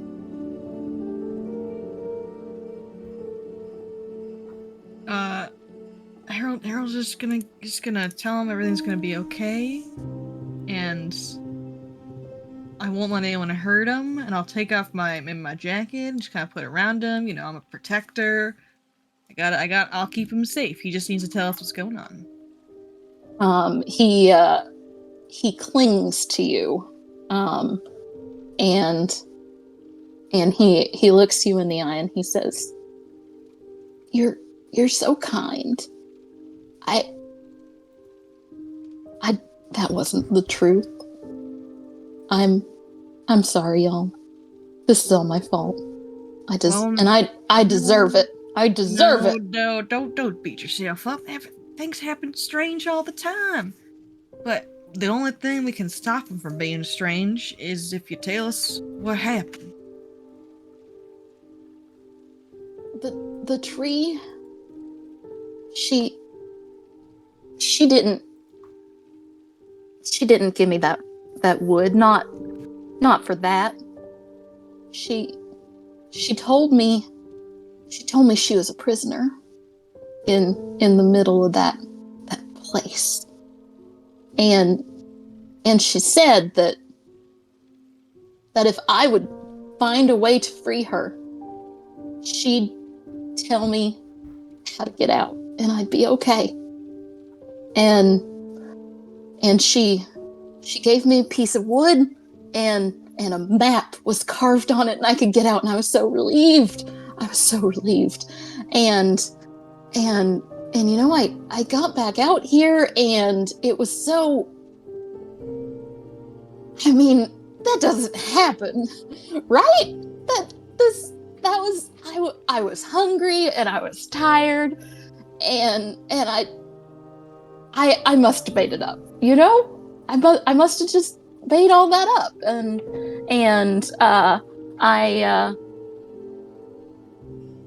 there's no way I was going back in there. I absolutely was not going to go back in there, and I just decided I was going to put it out of my mind. You know, it's not. I mean, I'm not a granny. I don't know anything about this stuff. I don't even know how I would free. How do you free a tree? It's rooted to the ground. So I didn't go back. I used that bit of wood in Miss Leanie's fiddle. I mean, it needed a new back plate. It did. It was cracked, and it was never going to make a good sound with that little crack in there. So I gave it a new back plate, and that was getting rid of that. Man, I felt so much better. I thought I was just going to put it out of my mind, but then I started having these nightmares. I started getting sick to my stomach. I didn't know what to do. And she's cursed me, y'all. She's cursed me. Oh, geez. Oh, yeah. It sounds like you're definitely cursed. You're cursed. You're definitely cursed. I think you may be cursed. Oh yeah, I knew from the moment I saw you was cursed. You gotta help me. You gotta help me. I got family. I got family waiting on me. Do you still have this map, or is that the piece of wood you put in the That's a fiddle? piece of wood. Because Miss Leanie's unobservant. It disappeared when I got out. All right. Okay. Did you attack the door when we knocked on it? I thought it was a monster. Well, you thought it was the I just tree? wanted you to go away. I wanted it to was go a tree. away. I know we ain't no tree. All right. So it sounds like we need to go find this mysterious tree. Maybe take the wood back to it that's in the fiddle. To do that, we'd have to go into Jimmy's Hell or Hell's Jimmy. I can't remember. It's one of those two. I think we should go see Odessa before we get going, though. She might know a bit more about this and be able to give us more guidance. I don't think it'll be as simple as just returning that wood. If the wood had something to do with it, it wouldn't have sent it out, right? Like Exactly. It's why I'm thinking we need to seek some help from Odessa. yeah. Unless any of you know about magic. No, I don't understand magic at all. Yeah, I got an No, ability. Stop neither. it. I've had some training I in know- those respects, but So- I don't think I know as sometimes- much as Miss Odessa. Yeah, I feel like I let's go should, consult but an I expert. don't. And that's why I went there in the first place, was to consult Odessa about magic. So, I'm real good at teaching, though. I can teach you how to use the stuff I don't understand. All right, cool. All right, okay. All right. Okay, so how about let's go see Odessa? And as for you, maybe I don't know what we should do to you. Maybe we should like lock the door, make sure none gets in, or bring him with us.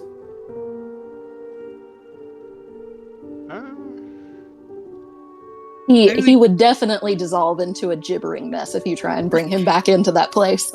Maybe we can ask Ruth and Biddy to just keep an eye on him, I guess best. bring him Yeah. downstairs, and they'll take care of him. Maybe just use some morphine. Yeah, give him a little something to calm his nerves. Yeah. Oh yeah, I'm sure they got some in the back. All right, buddy. We're gonna go see Biddy and Ruth, and just fill them in on that you're having a kind of a fit, and that you just need someone to watch over you. Oh, Maybe- simple medical items. I'm sure that has morphine in it, right? As you take him downstairs. Biddy hears people coming down the stairs, and she is waiting at the bottom with her hammer cocked. But as she sees you guys basically practically carrying Pollard, she puts it away and says, "Oh boy, Ruth, honey, you better be making one of your potions. Come on in here. Have a seat." Mayhap you know something that could be useful. This man, he's cursed. Well, I can see that. Yeah, and it has to do with what is it? Is it Jacob's? Is that what it was? Jimmy's. It has to do with Jimmy's hell. You know anything about? There's a tree there, I guess. I know you should stay out of a map Jimmy's hell. out. Is that what he did? Did he go in there? Yeah, he's not from around here. Oh boy. He chose Ruth the better worst be one of the shortcut. strong ones.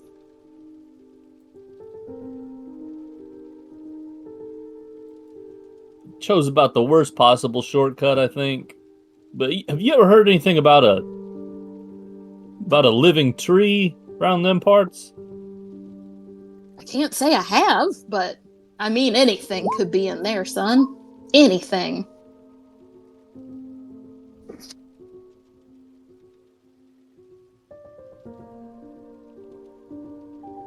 Come here, sit down, have a drink. I'm afraid that long as he's out and long as he's cursed, he's going to keep spreading things like what happened with the fiddle. Yeah, you're So I probably think we right. either got to take him back or we got to fix it.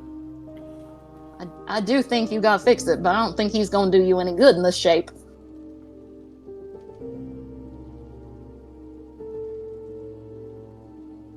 Why don't you guys sit down? We'll get you a room for the night, or you can go back to your own. You come back for breakfast, and we'll ask around, and we'll see what we can find out for you. We could take his Luthier tool. We couldn't do this other thing. Oh, that's possible.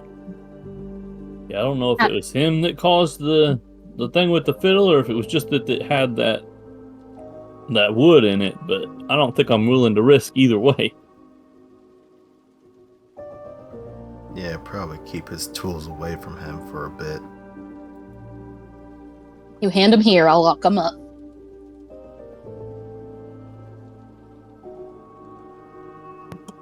Yeah, Luke will go back upstairs and pick up all the tools, put them in a bag, bring it back down.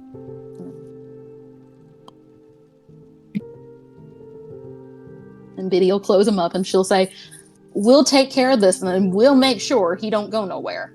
He'll be here when you get back."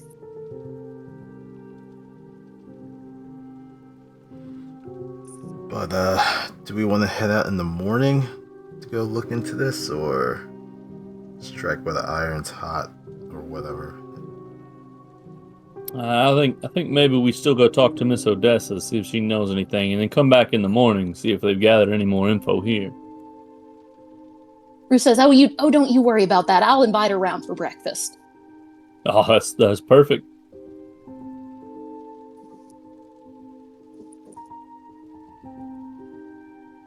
All right. Call it a night. Come back in the morning. Yep. So everybody can increase your pools back to full. You can refund anything that you've used. Before we do rest, I would like to use this ability, Know Thy Neighbor. So I guess I've been living here for a couple of months, and just trying to see if I can pull out any additional information that people may know about either Jimmy's Hell or some other related info. Yeah. But it says when I use this, ask the GM one question about the community and get... Okay. Yeah, I guess I'd be asking more about Jimmy's Hell. All right. You would know that it is a single living, breathing, and sleeping entity. And it does not like people. So you feel like this is definitely going to be a dangerous place. Let's see. There's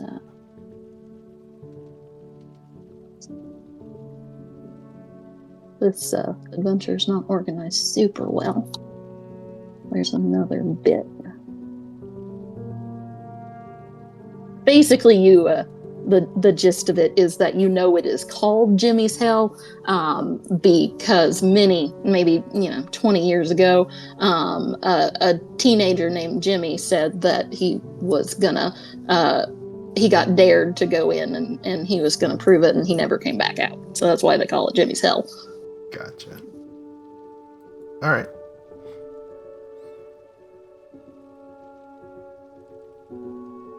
And then you said we can rest our pools up to full. Yep, you can rest your pools up to full. If there is any equipment you think you might need, you can wibbly wobbly grab it from your house. You can just say that you have it. You can purchase it from the general store, etc., etc. I don't feel like I would have traveled to the dance with a hatchet. Yeah. So I probably would have just gone back up to my room and grabbed some of my stuff. Apparently I also have a bicycle that's probably just parked outside. Don't really see I'll be using that in this adventure. One of the big front tire.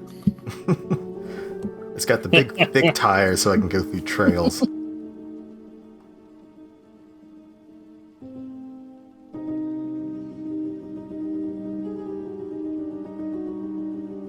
Right. Anything else you guys want to do before heading back for breakfast? Nothing for me, I don't think. All right. Do we want to end up getting the spittle back and all? Like, do we want the back of the fiddle? Oh, did we never get the fiddle? Yeah, we should maybe get the fiddle. I don't think we ever took the fiddle. I think we just kind of talked and left. Yeah. All right. For the best. You would know that Miss Leanie's mom runs the general store and lives above it. And anytime something traumatic happens, everybody needs their mother. So that is probably where you can find her.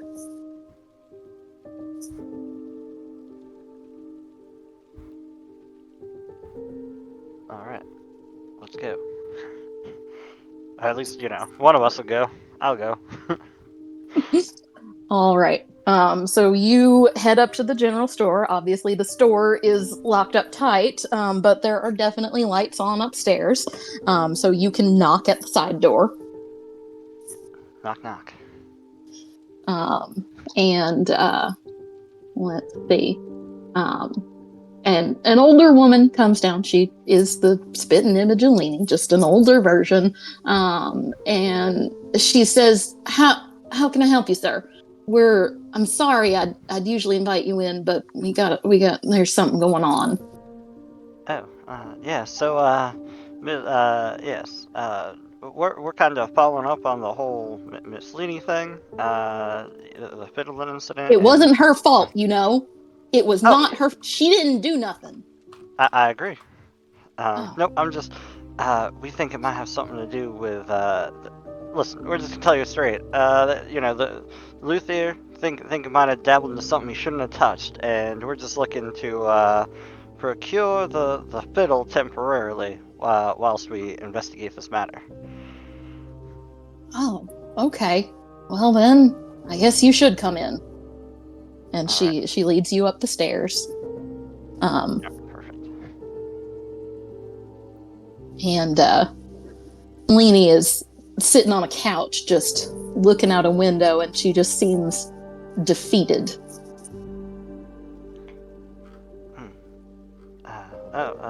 Miss Leany. Yeah. You remember me from, back when we were taking charge of the situation there? Yeah. Yeah, I guess that was you. I guess it was. Yeah, I'm just looking, see if we could, because we have some follow-ups with the Luthier, and we think that possibly he might have tampered with the fiddle, which might have caused the whole situation to begin with, so it's not your fault whatsoever. And she, as you see that, she actually still has the fiddle. It's sitting on the couch next to her, and as you say that, she grabs it and she holds it tight. She says, "He did something to my pa's fiddle?" And yeah. she's looking it over, and she doesn't see anything obvious, but she is not gonna let it go. Of course. I'm a social character too, so. No, I'm not. I'm an intellect character. Anyways, yeah, no. If you check on the back there, you see how it might be missing a crack or two that there might have been. Oh. Yeah, you know what? You're right. It's different kind of wood. I didn't notice that. Yeah. Our understanding is that he swapped out the backplate, and the backplate came from Jimmy's Hell. That place? Hmm. Well, how do you fix it? Well, that's just it. We're gonna try to figure that out. But we're gonna need that possibly. But this is my pa's fiddle. Well, right now it's a tampered pa's fiddle, and we want to resolve that. Well, she's not good with people. You can't hurt it. Well, You're I gonna don't hurt think... it. Think of it as fixing it.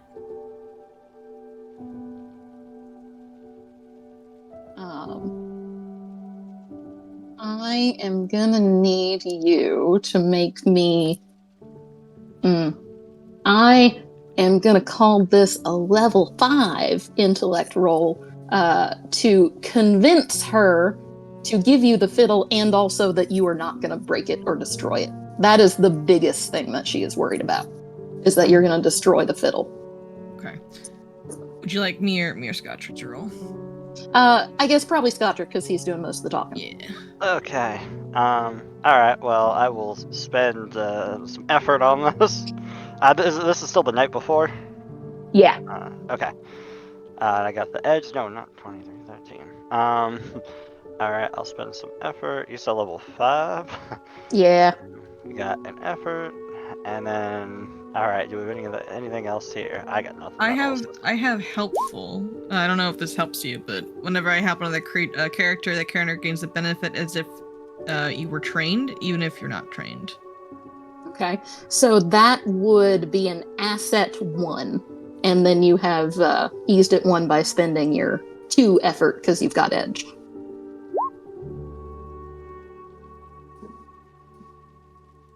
Yeah, nobody can help Dirk. I'm sorry. Oh no. He doesn't want your help. Oh no, dude. All right, so I got the effort and I've got the asset. And And then we're making an intellect roll. Yeah, so that'll bring it down to a level 3. You just gotta hit a 9. All right. Wait, you say you had that edge? No, a natural 1, Are you Scott. kidding me? I've only rolled 120 in the field fight. Hold on. Can you use XP to re-roll a nat 1? Yes, you can. All right. Well, we're gonna try that. 0. All right. Let's try it again. Well, it's a regular failure. Oh, Yeah. That's unfortunate. Oof. And she says, "You're just gonna have to find another way." And her mother comes up and she says, "Come on now, you're making her upset. This is a family heirloom, sir. Oh man. You're just Yeah. gonna have to find another way." All right. Okay. So when that's said, Josephine would like to try this. Easy forgetting. Tries to make them forget the last 5 minutes and try again. Incredible. Okay. Yep, Make you it can so, do that. That's so That is crazy. indeed What a something that wild you can do. That's so funny. Well, I have to pass an intellect roll. It says success. Is there a? No, it says cost 3. Yeah, so So you're Yeah, spending and it 3 doesn't. intellect. Yeah, so I've got to, let's see, I've got to determine what that would be. I'm going to say that would be, Would it be the I'm same going to say it would be difficulty? demanding. That would be a level 3 because they are alert and concerned. They've got their adrenaline up. So it would be difficult to do, but not impossible. all right. Well, we're gonna put some edge into this. I'm just gonna burn it. All my intellect. Yeah. All right. Get some effort. It's fine. You're getting a And- full rest in the next day. Yeah. That's kind of the thought process here. All right. Let's give it a try. Oh yeah. A minor effect. Yay. So I guess that would be both of them for the cost of 1 instead of 2, maybe. Yeah. hmm All right. So they forget. The last 5 minutes have been like, oh, and then just literally repeats, but like maybe changes the words a little bit. Yeah. Like, oh. Yeah. huh. And so Leni says, You promise you're not going to destroy it. You promise? Absolutely. I have no intention of destroying it. If anything, we just need to replace the backplate, which has apparently been done already. Okay. And she hands you the fiddle, and her mother's looking on disapprovingly, but she does not stop her. All right. Perfect. All right. Now that I have my Jedi mind trick. All right. Well, thank you very much. And then Josephine wants to hurry up out of here before anything, in case something jogs someone's memory. We just leave. All right. I'm curious. Let me see. How would that have played out? Literally just like touching them on the shoulder and like, oh yeah, no, like, listen, trust me, like, you don't remember, like, you don't remember telling me that I could take it. Like all glassy-eyed for a couple seconds. It's just magical gaslighting. Yeah. Magical gaslighting. That's my special ability. Magical gaslighting. All right. So you guys get a good night's sleep, and you head back to the Gilman boarding house bright and early. I assume you guys are getting an early start and nobody's sleeping off their hangovers. And as you get into the boarding house, you're heading into the dining room, and Miss Odessa is already seated.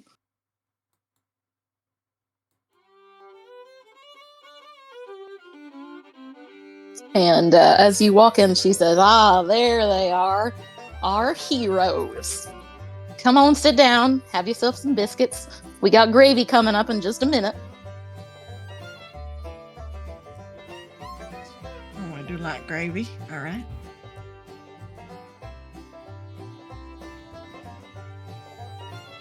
Morning, ma'am. Pleasure Good to see morning, you Zeke. again, Miss Odessa.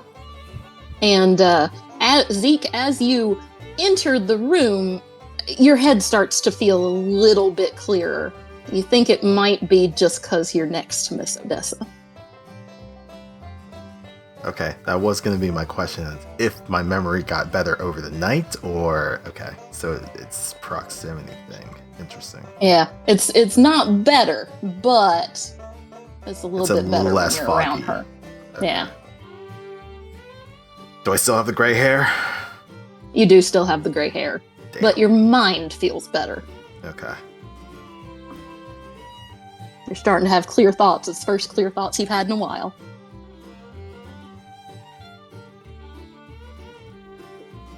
All right, you guys come in, take a seat. And Miss Odessa says, "So, I hear you're heading into Jimmy's hell." Oh, well, that's the plan, ma'am. You're gonna have to be real careful in there, y'all hear? Can you tell us a bit more about what we're getting into? Yeah, it's I asked a couple people around last night. I think it's some kid named Jimmy who went into that area, I guess trying to prove himself, and never made back out. Something along those lines. Yeah, and it's not been just him, honey. It's been several others, but Jimmy's the one everybody remembers. If you want to go in there, you're gonna have to be real careful, because that Laurel, it's gonna fight you. Careful Like how? Yeah, like how? Careful how? Well, it shifts, you know?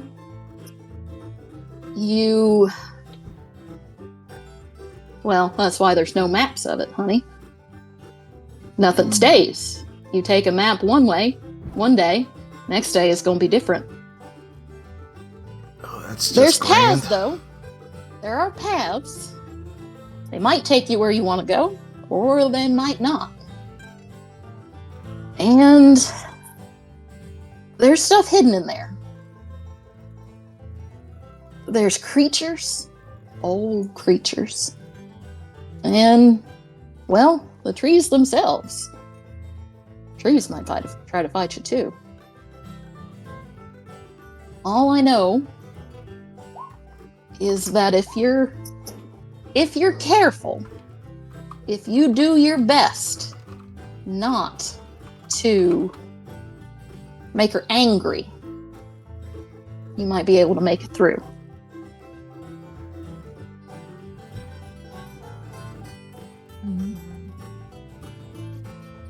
How do you get out of a place like this once you get in?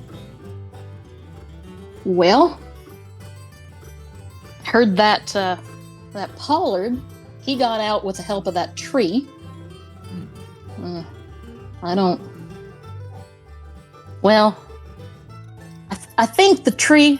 I think she's a creature of the green, but I don't always mean she's a good creature.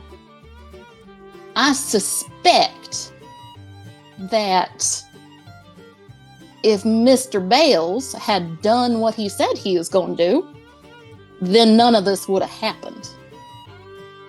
So, you might, if you can help that tree, and do what he was supposed to do, you might be able to get her to lift the curse and help you get out. Or you might be able to find something else as you're walking through the woods. You never, I mean, just because there's bad things in there, don't mean there's not good things too. I truly reckon believe we'd you like won't to know what you help, won't find. but how do you free a tree? Well, It's the same dilemma that Mr. Pollard faced. It's rooted in the ground, right? He said something. My mind's starting to get a little bit better. He said something about she wanted to spread her voice, something like that. I wasn't sure if that was part of the lie or not. He said, yeah, I don't think that was real honest. I don't think that tree cares much about her voice. I think,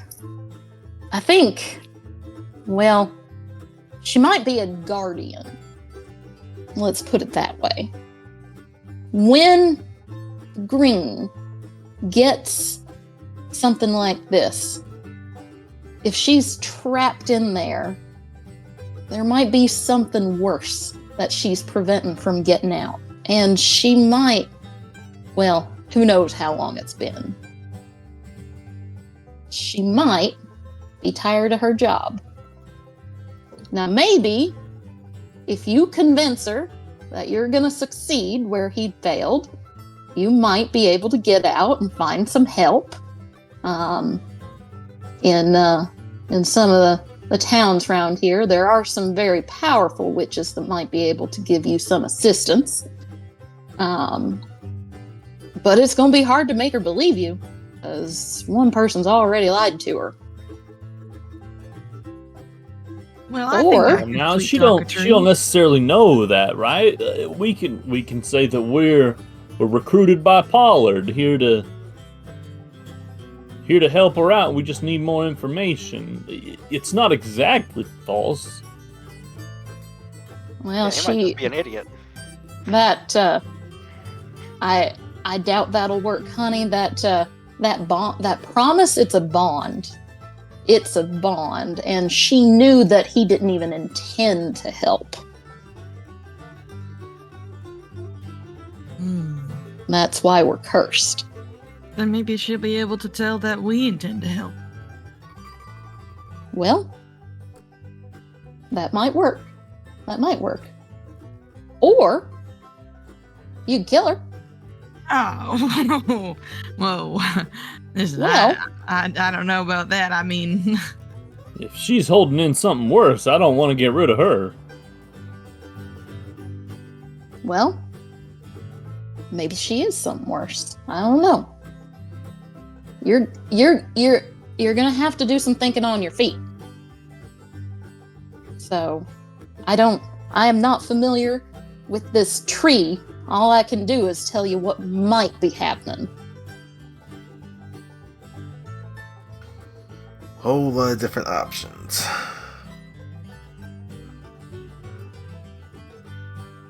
No, that's all grand. Yep. All right. Well, I gave Miss Josephine my knife. You'll notice that knife is special, honey, so you keep it close. Oh, And there's two ways that you can take to get into the hell. At least two that I know of. I suppose you could just walk on in, but you'd have to cut your way in, and she'd probably be real mad about that. But there's an old bear trail. Let's see. There's an Is this old bear old trail. bear trail as in the bears don't use it anymore, or as in the bears have been using it for a long time? Because I don't think I really want to run into a bear neither. I think the bears have been using it for a long time, honey. It starts across from the fishing hole on Honey Creek. If you stick to that trail, you can move along it pretty easily. Now the other way is they're down at the Stedler's farm. They got an old barn. The hell creeped in a little too close, so they had to stop using it, and it's fallen down, but it broke into Laurel, and there's a way in there. So you could try that too. But I don't know if there's a trail there. well, if we run into any bears, I could fight a bear. You can find a bear. And Odessa, Oh, you're one of Odessa them boys, huh? I bet you could. I bet you could. I bet. And I could fight a bear. she smiles at Luke too. She said, "And I know what damage those fists of yours can do." Not anymore, ma'am. I'm giving up fighting. Have you now? Well, that sounds I'm like a trying. good idea. I'm trying. Even She bears? nods approvingly. We still at that boarding house? Yeah. I'm gonna go out and see if they've got like a shed, a lawn shed, Mm-hmm. where you could, and see if there's an axe in there. Yeah. If there's, I'm gonna take it in there and I'm gonna say, "Can I borrow this for the day, ma'am?" Oh yes, absolutely. Anything you need, honey. Anything that we can provide. Okay. right. So you can add an axe to your character sheet.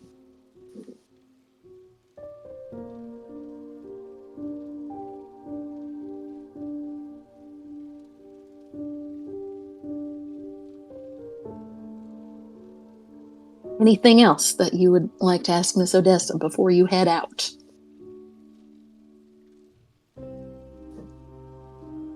Those two ways of going in, would they also be ways for us to get out?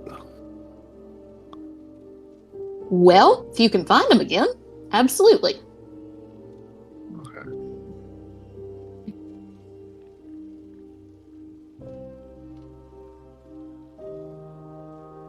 All right, well, we best get going. Is there anything you think we should bring in with us? Well, I told you to bring that knife. You got, looks like your friend Luke there got some good woodworking equipment. And somebody's got a machete on him. So I got the machete. looks like you can make it through the wood.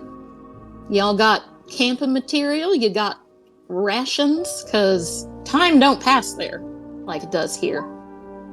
I have a fishing outfit. We can go fishing. I have a Ouija board and a journal that I'm not using. I have a camera I got for a bird watching. lantern. Oh, I got a pony cart. Oh dang, we're just guys, huh? How would we be able to get some rations? Tell you what, I got this coffee pot, and I think that's about all we need. Oh, copper plated too. Never know when copper is useful. Wow. As you say that you need rations, Ruth pops up and says, "Oh, here we go. I keep some dried jerky just for this, and I got some nuts and well, let me get down into the cellar. I think I got a little bit of last year's cheddar too." So she will give you guys enough rations for 3 days each. If you can't find anything in the woods. Do we want anything that we find in the woods? Do you? That is a good question. I got a small animal trap.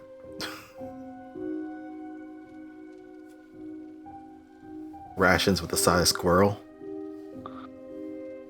Well, Luke has a rifle on his character sheet, but he doesn't carry that around with him. He's got it stashed somewhere in the woods, in one of his hiding places. Very good.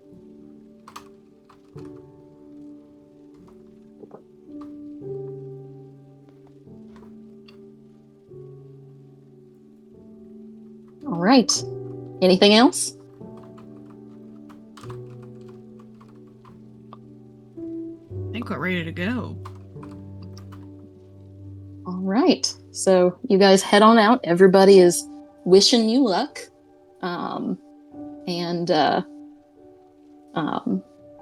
There goes say some prayers for your safety.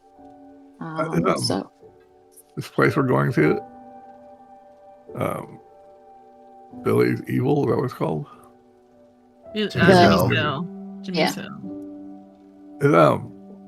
It's like a chunk of land, basically, and there's an evil tree in there or something like that. Is that yeah, right? so it's a laurel hill, which is an actual thing. I looked it up. It is basically an intense thicket of mountain laurel. So basically, imagine like a stand of trees that in weeds and underneath and tons of leaves. You can't see very far. It's hard to walk, etc., etc.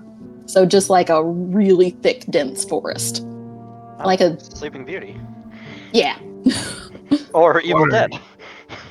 I was wondering if there's Yes. some way that we could like leave a way, if we could find a way out. Like if there's a water source that runs through, we could like maybe put something in the water that would show up. We could follow it, or I don't know.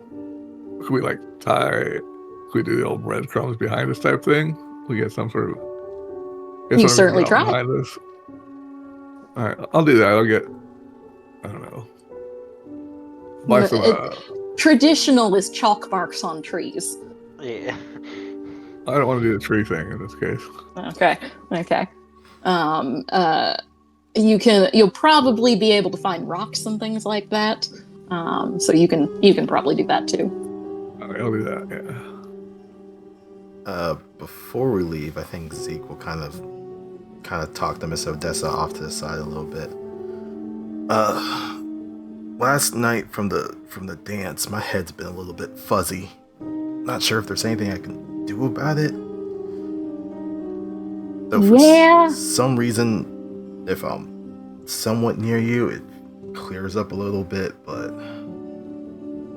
Yeah, that's because I got the power, honey, and I've been fighting off this curse. It's trying to affect me too.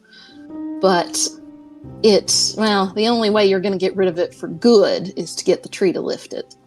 But I thought I saw your friend. Looks like he's got a witch cake in his bag. I can feel it. You might be able to ask him if he can use that for you. See if you can get some relief. Okay. I'll just have to remember about that. You want to use it now? Or if you need it, it's yours. Don't want to burn it just yet. But, yeah. I'll ask him about it later. It is it a says one... here, though, it's a one use, but it says, roll a d20 to see what it cures. Yeah. I'm going to just say it'll cure the curse. We won't have to roll the d20. All right. But it's a cipher, so it's a one-time use item. So I'll not ask for it right now.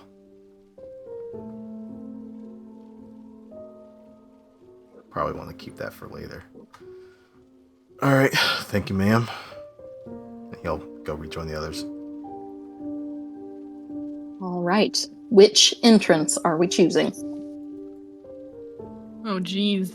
I think we should try to stick to the trails. I like the trail idea. Yeah. All right. I like the trail, but I don't reckon I like the bears. Don't worry, I'll keep you safe. I'm a bear fighter. A bear fighter? Yeah, I You mean, ever fought a bear before, or is this one of those things where you're all sort of blustery? I'm sure I could fight a bear. I mean, we You've us seen mind the- folk You're are pretty. sure You've you seen can the fight a size bear? of the bears, right? I'm pretty sure I could fight a bear. I could take on a grizzly. So, like, on a I'm scale... pretty sure I can run while that bear eats you, so I guess that'll be good Yeah. enough for me. On a scale from 1 to 100, how confident are you to fight this bear? Oh, like 100. I mean, wait. What was the 10? What'd you say? 1 to 10? Yeah, I'm Whatever the gonna go highest with... one was. I'm gonna go with what Luke just said. I could fight a bear. Wish you the best of luck, friend. I can make you forget that you fought that bear. I might.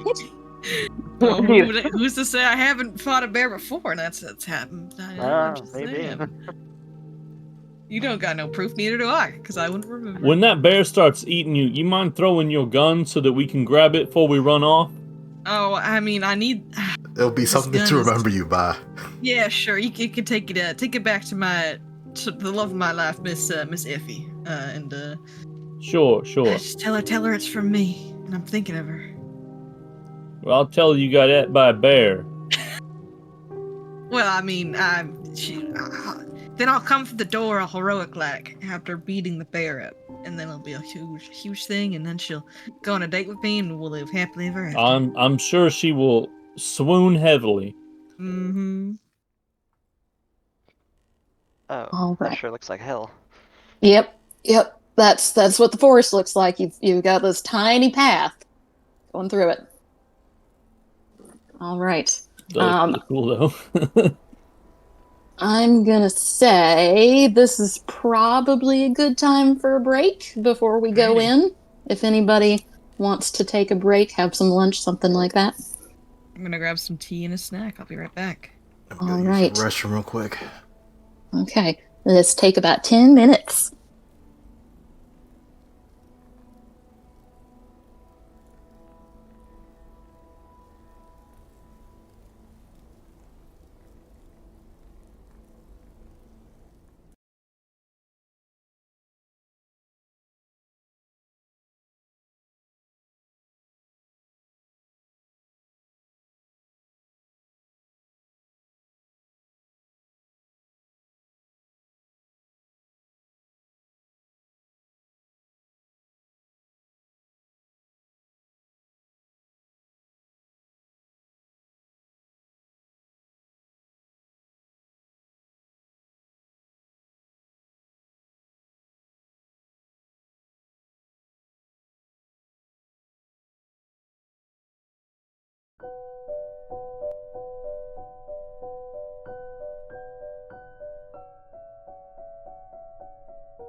All right, everybody back and good to go? I'm here. Yeah. Yep. Speak up if you're not here. Haven't I heard found Lex yet.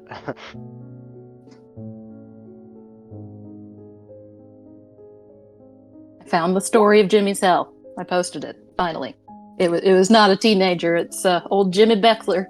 He claimed the laurel thicket stole his favorite hog, and he went in after her. The hog came out, but he never did. Is that like a famous family line of hogs in the area now? Like,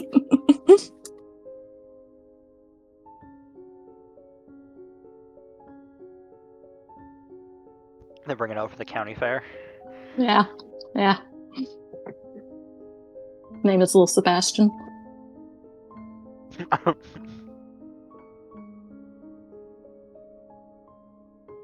Seems perfectly normal, but it's over 100 years old now. Yep. All right. Okay, so we are entering Jimmy's Hell. You decided to go down the bear track. It is next to a creek. That the creek seems to kind of skirt the edge of the Laurel Hell. You can either follow the creek or opt to go deeper into the forest. The trail seems to twist and branch in multiple directions. Well, we don't really have a map, so I guess we're just gonna keep walking, right? Yep. Basically, the way this is going to work is I have a map, and you are not allowed to see my map. Okay. And each time you come to a twist or a turn, I am going to ask you which direction you would like to go, and you can choose at random, or someone can try to make an intellect roll to determine whether one of those directions might be better or worse. All right. I'm leaving a trail behind us with my little rocks. Whatever. Would wilderness navigation help with any of that? It would. It would.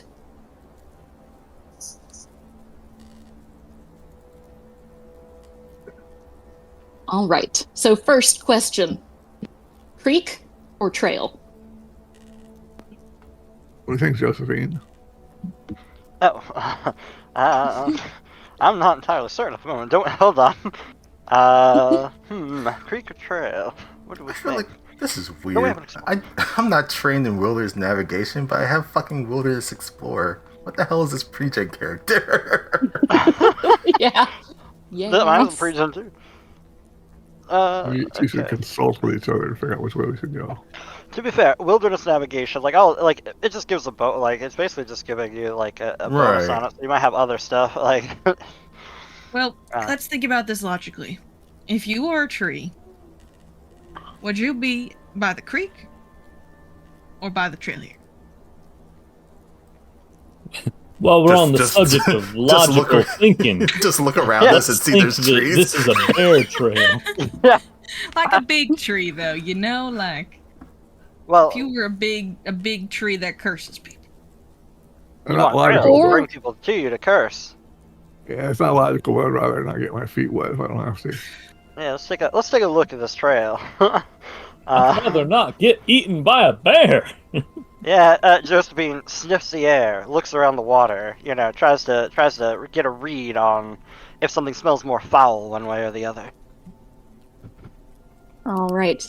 Give me an intellect roll. It will be level 6. Holy crackers! Yeah. All right. Well, I do have can I use wilderness navigation for this? Yes, you can use wilderness navigation for all of them. Alright, I'm gonna spend effort. Alright. Roll effort 1. Alright, do we got any assets to help with this? Let's see. I guess a question.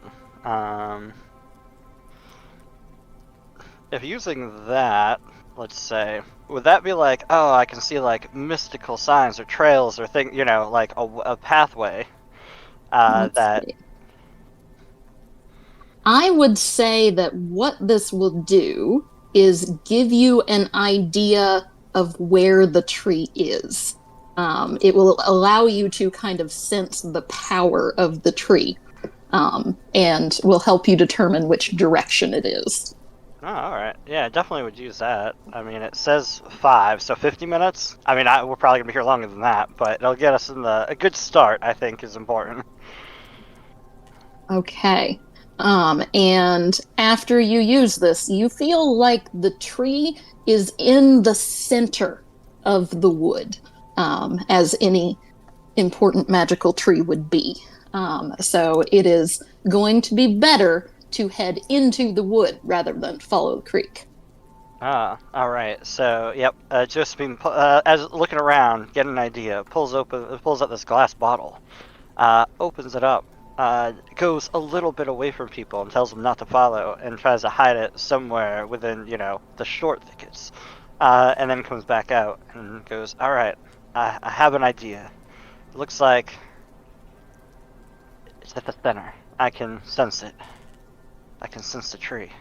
So it sounds like trail." All right. So you guys start to head into the trail. It is dark. It is eerie. It is daytime, but there is not much light filtering in through the trees. And you cannot see very far ahead of you at all. You are going to have to walk single file. The branches seem to reach out and pluck at you. You tend to get caught a lot. You say darkness, right?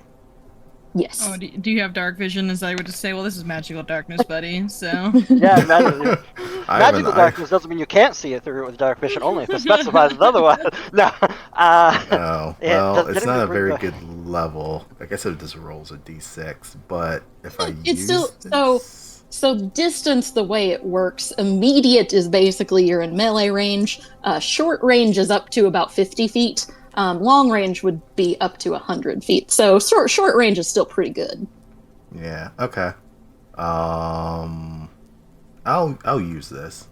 So I guess I just break it in half, put 2 halves into my pocket, and I can see out the short distance for the next day in darkness. Yes. So basically, this means that you can see the trail very clearly.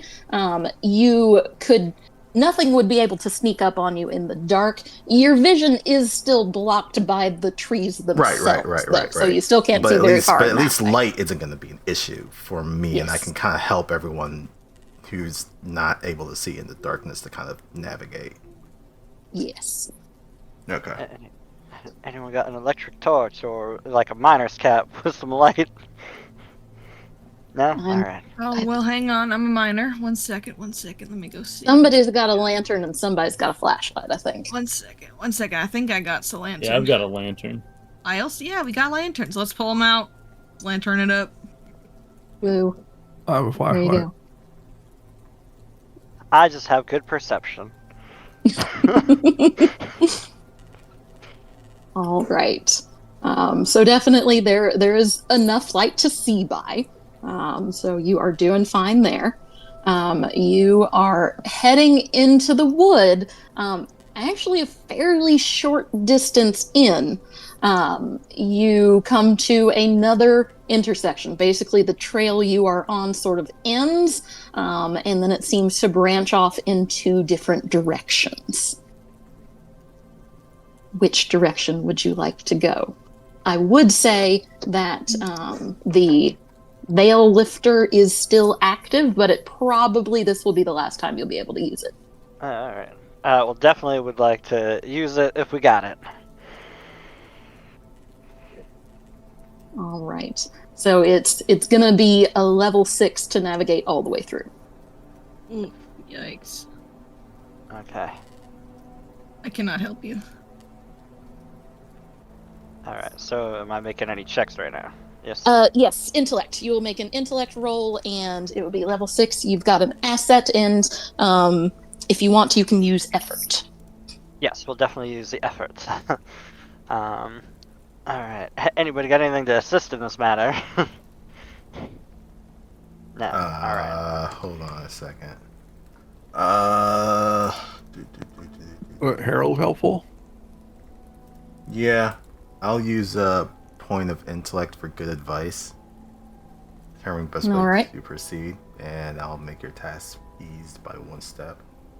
You look like a wilderness explorer. What do you know about this? Man, you'd think. But looking at all this terrain, I think that insert DM voice here for best direction. You explain that, moss grows on the north side of trees, and this one path looks a little bit more well-traveled, and of course all the woodland creatures are gonna, seek their blessing from the sentient tree, so et cetera and so on. Yeah. What does that count as? Is that like an asset, a bonus, or That is another asset, so you get another 2 asset? These 2 Okay. levels. All right, we'll give it a try. We've seen all I'm rolling are like 1s and 20s or whatever, so let's coin toss it. You rolled a 19, but Yeah. Oh, okay. All right. All right, so you, even despite all that good advice, you are not sure which direction is best. Choose left or right at random. All right. Always left. You know what? That's fair. Let's go with left. All right. So you take the left path. As you, this is a very twisty and turny path, and the path you came down quickly disappears into the distance. And then, after the path you came down starts to disappear. Let's see.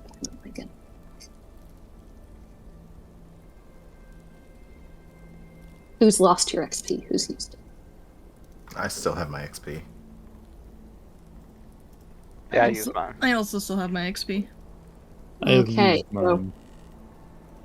So, Josephine, are you walking up front? Are you in the middle, or are you in the back? Huh. I would imagine would have been probably in the front, because she was the one trying to navigate with everybody. Oh, I forgot to roll off of wilderness navigation. Still would have failed, but still. I think. All right. As you are walking along, you trip on a thick vine, and you have been being careful. You guys have lots of light. That vine definitely was not there, but you still tripped on it. No. Yeah. That came out of nowhere. Well, Yeah. help her up. Okay. As you try to help her up, you get caught in the laurel. It seems like some tendrils are trying to grab you. Okay, don't like that. Nope. Not good. Not good, team. And as he is getting grabbed, so is Josephine. I need you both to make a level 4 speed defense roll. Level 4 speed. Yes. 4 speed. Alright, I don't think I got anything that helps, so I guess I'll have to spend some effort. Yeah, I'll spend 1 effort as well.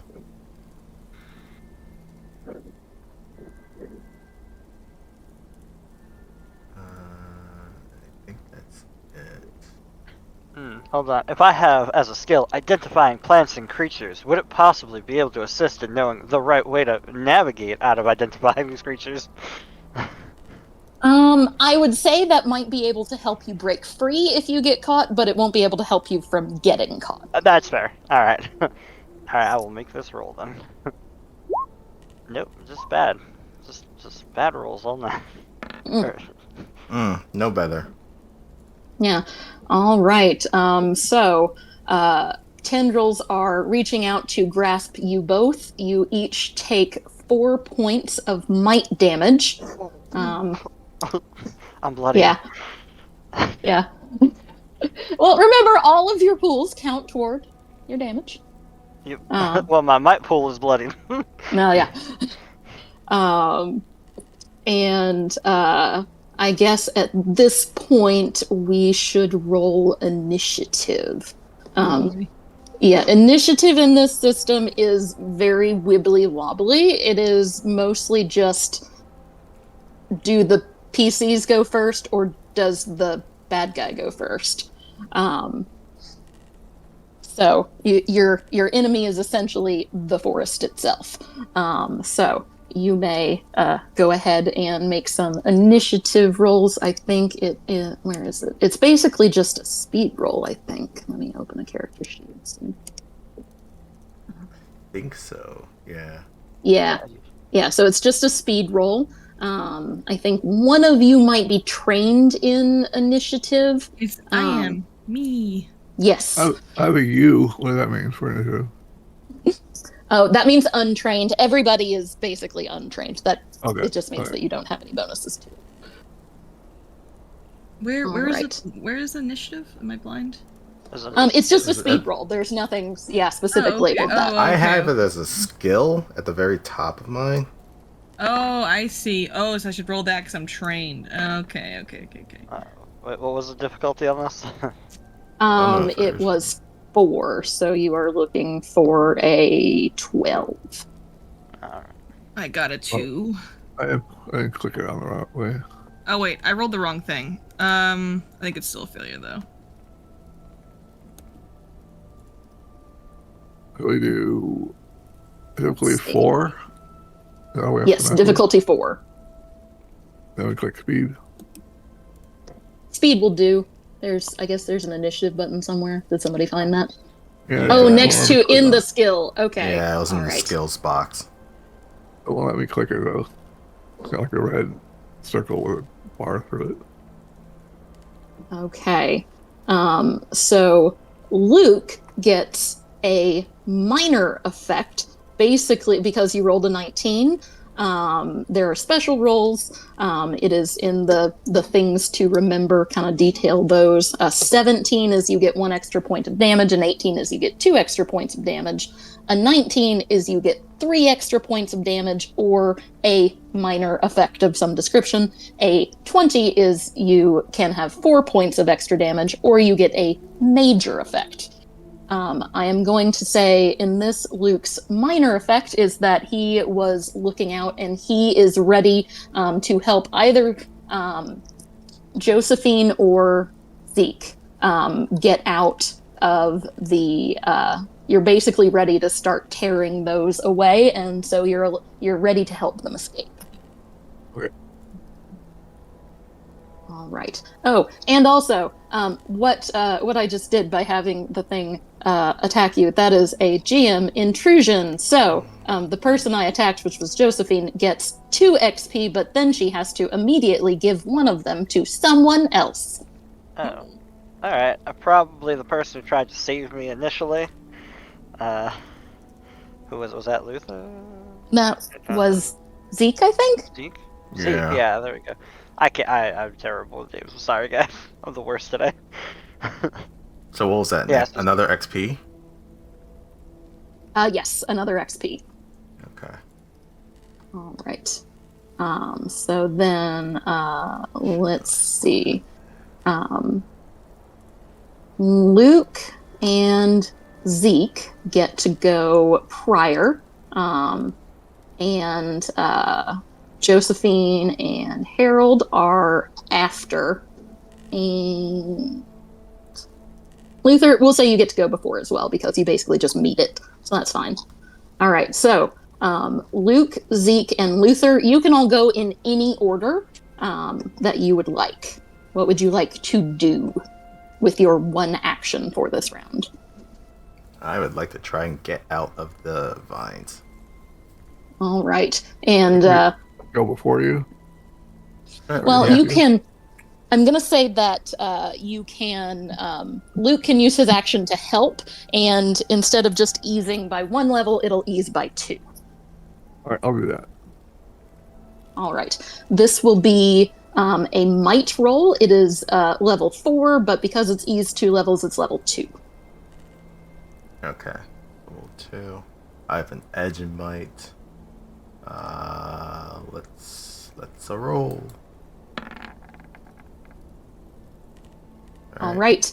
So Zeke is able to get free. Luther, would you like to take any actions?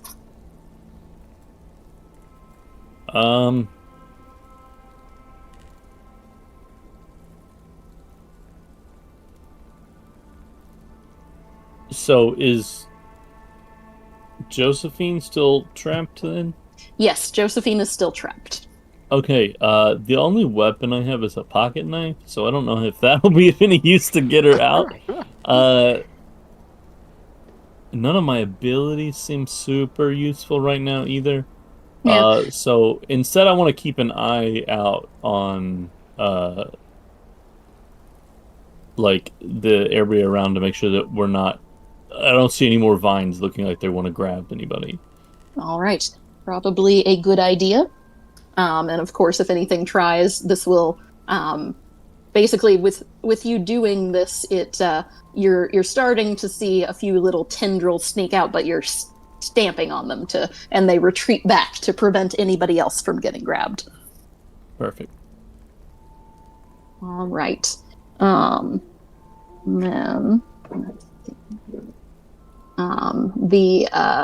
the Laurel Hell is gonna go, and it is basically sending out another tendril to grasp Josephine, and is squeezing harder, so trying to do another 4 points of damage. Can I do this? I know what to do. Oh, okay. I can act even if it's not my turn. Oh yeah, that's right. Yes. Okay, go ahead. All right, I have an idea. I now want to identify these plants that escape. Okay. All right. Your identifies that. I mean, it's Laurel. You know that. Yeah. Everybody knows that. You sense that the more damage it takes, the angrier it's gonna get. So you want to try to escape. You do not want to try and cut yourself free. Don't cut anyone free, anyone.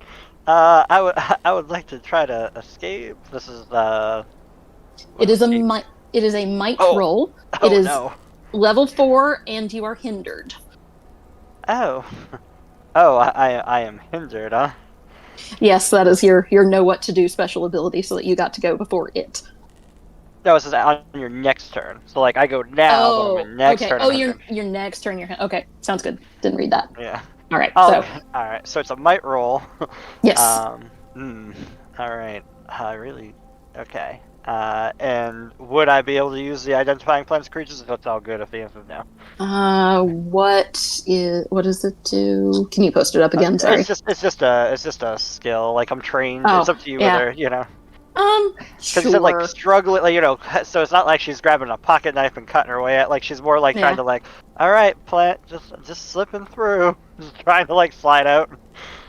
I would say more that grants you the knowledge that you shouldn't cut it. But it doesn't necessarily help you get out of it, because that's much more of a physical task. Okay, so this is a 12 or higher. I really can't afford to spend any might, because then I'll basically be dead. I guess this is we're just gonna roll the might and hope for the best. All right. Alright. Oh, you wow. got it! Yay! You just barely managed to get yourself free, and you scramble on down the path. And as Luther continues stamping on vines, the forest looks like it has lost interest and is retreating. All right. Well, that sure was a thing. Harold has his machete out, and he was gonna start whacking, but you told him not to, so he's like, oh, okay. It seems like murdering the woods is not a good way to get through it or out of it. Maybe we ought to just be nice to the woods. Maybe we can just ask it nicely to open a path for us. Yeah, I actually have a cipher for that. That's incredible. Use it.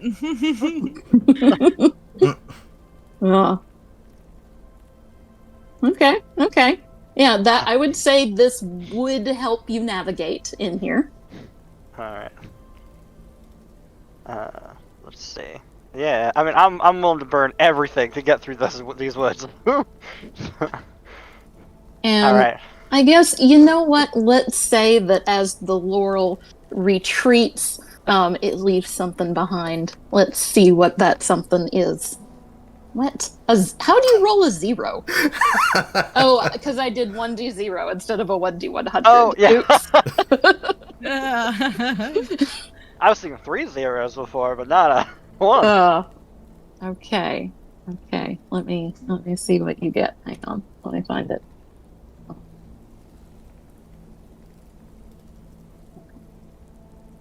Yes.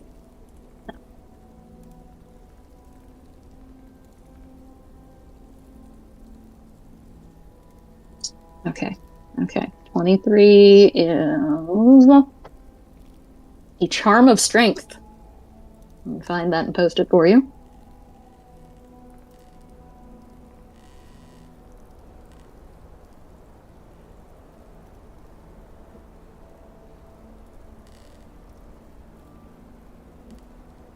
All right. And it is level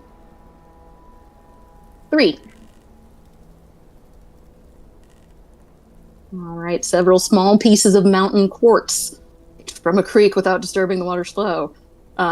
Place the bag around your neck so it touches your skin. Wearing it adds 1 to your might edge for the next hour.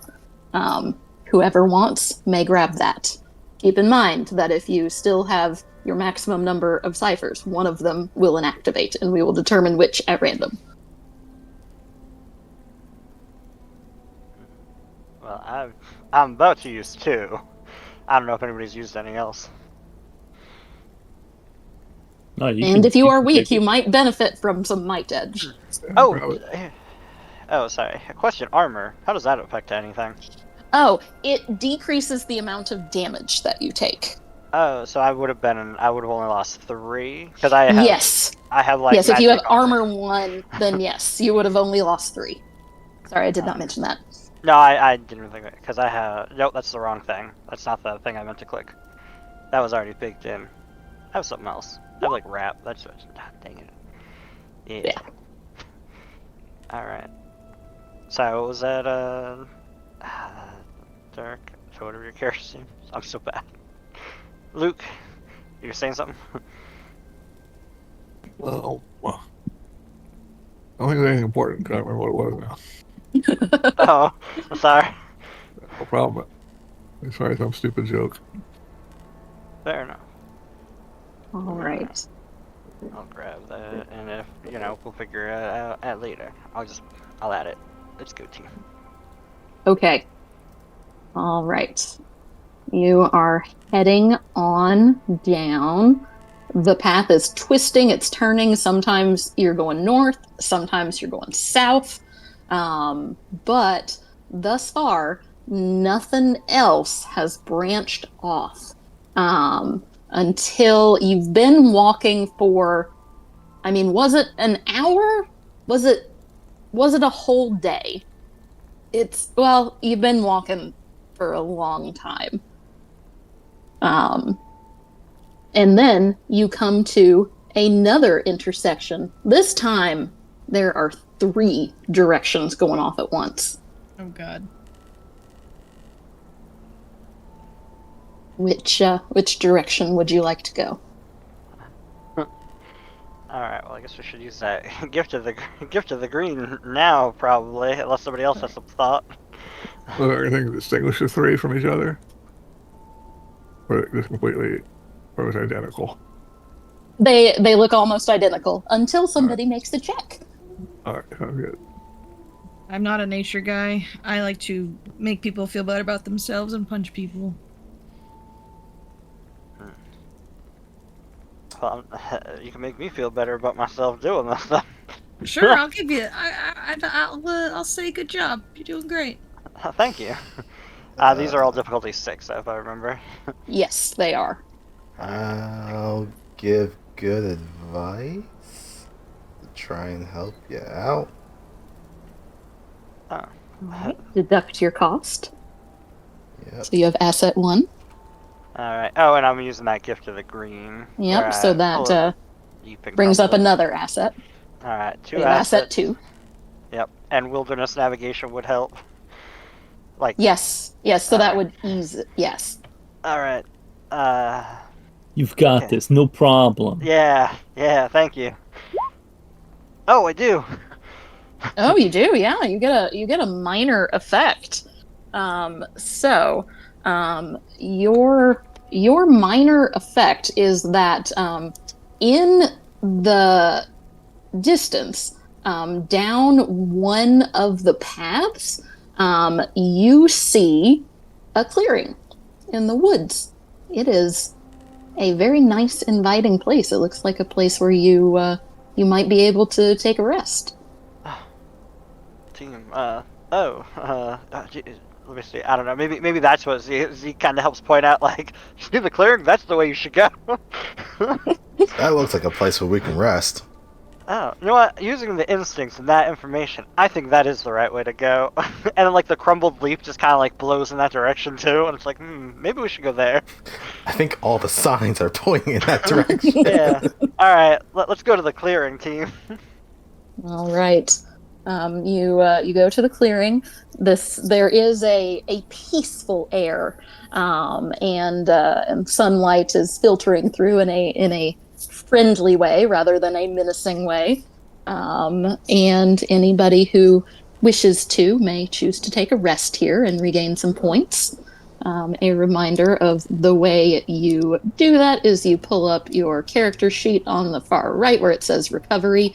You can click on that. It will roll you your 1d6 plus 1 and restore a number of points to any pool equal to that number that you roll. If you would like, it is safe enough that you could even rest multiple times, though that would take time.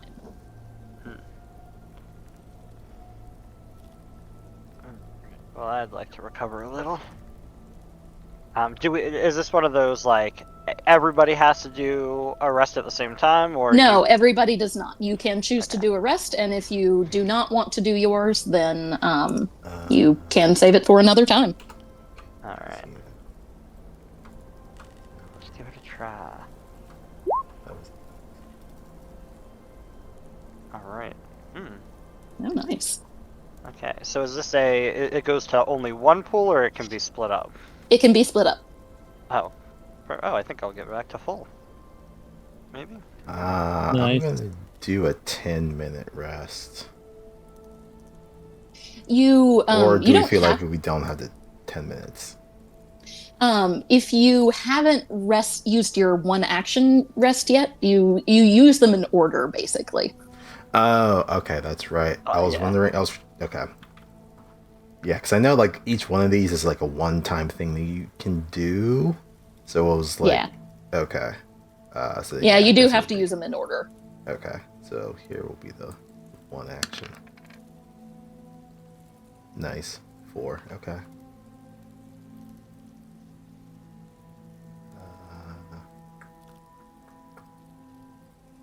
We'll bump 2 here. Bump 2 here. Alright, cool. All right. Then, if everybody is rested up, as you turn to leave the clearing, you see a ghost. It is a middle-aged farmer, and he's just standing there watching you.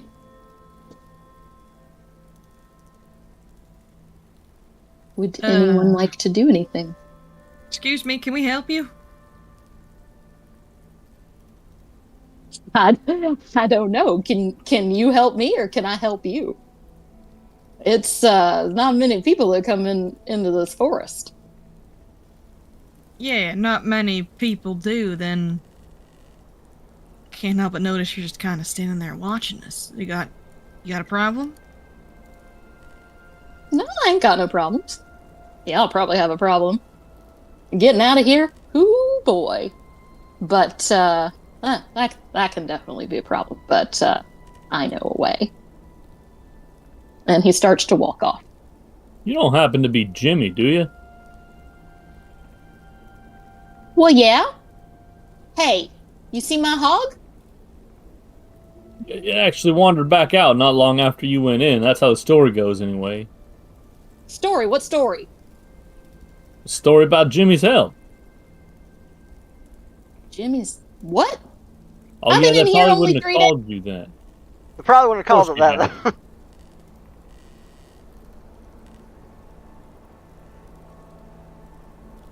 You've only been here 3 days, you said? I wonder what they used to call this place. Oh, jeez. Alright, well, Jimmy. Maybe you can help us out before you skedaddle? Well, maybe I can and maybe I can't. We're looking for something. We're looking for a tree. Oh, yeah. I saw that tree. I mean, there's a lot of trees. I mean, it's a big tree. You can't miss it. Does it talk to you? Ain't got much to say. Actually got mad that I called it a tree. Can you bring it to it? Can you bring us to the tree? No, I don't know where it is. Besides, I'm on my way out. I gotta get that hog. What, she was mad at you for calling her a tree? Did she say she wanted to be called something else? No, she just said she wasn't a tree. Obviously, Yeah. she's a tree. Whatever. Well, he had mentioned something else, but she wasn't said. No. Jimmy, you ever met No. any other trees that talk? I don't think maybe she is a tree, even if she looks like a tree. Well, I don't know about none of that.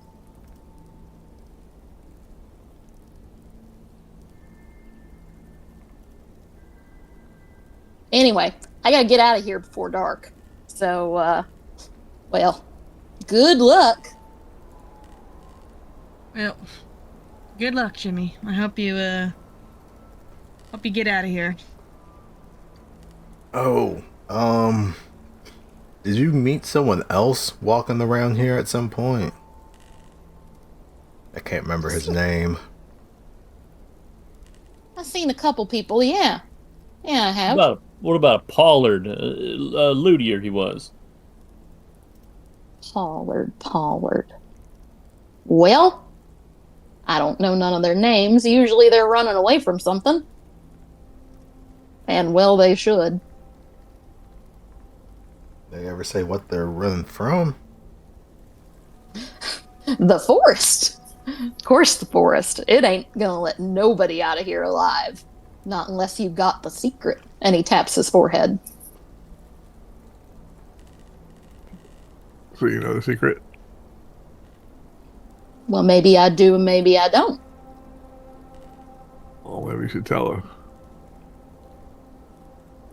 Why would I tell you anything? Why wouldn't you? Are you some sort of outlaw? Doesn't help his fellow man?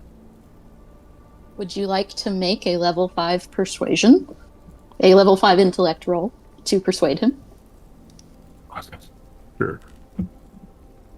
I am, let's see, level 5. Challenging. Okay, intellect roll. Yes, intellect roll. Nope.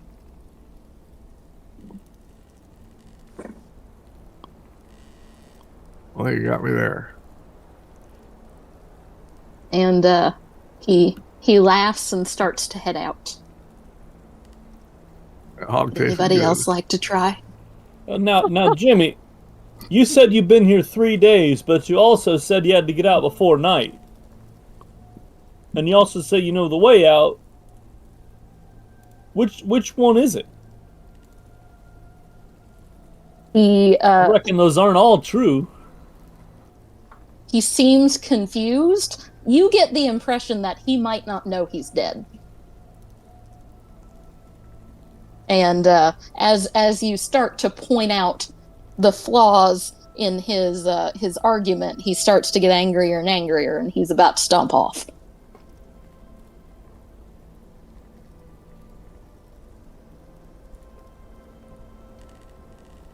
Tell you what, you let us in on this secret how to get out. And we can all go out together. We'll take you with us.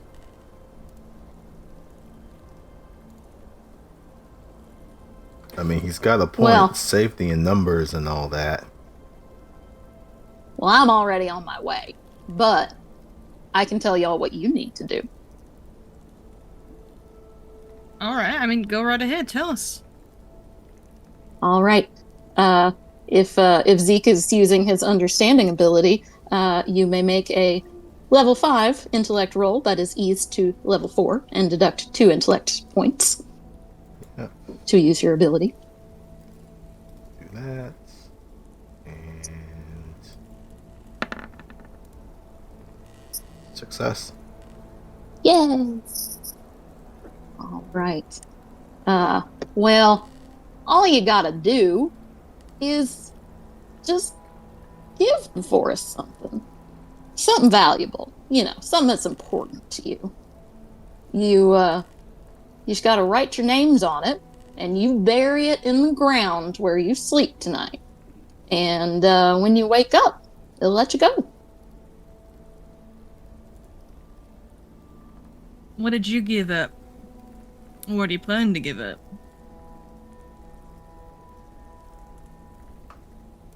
Picture my sweetheart. He grumbles.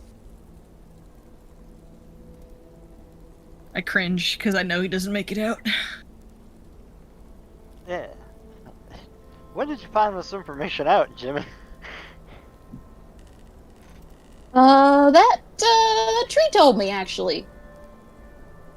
Huh, that's weird. I don't remember talking to her.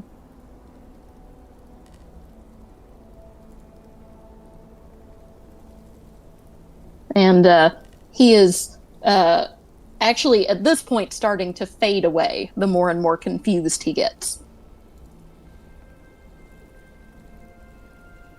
Maybe that's for the best.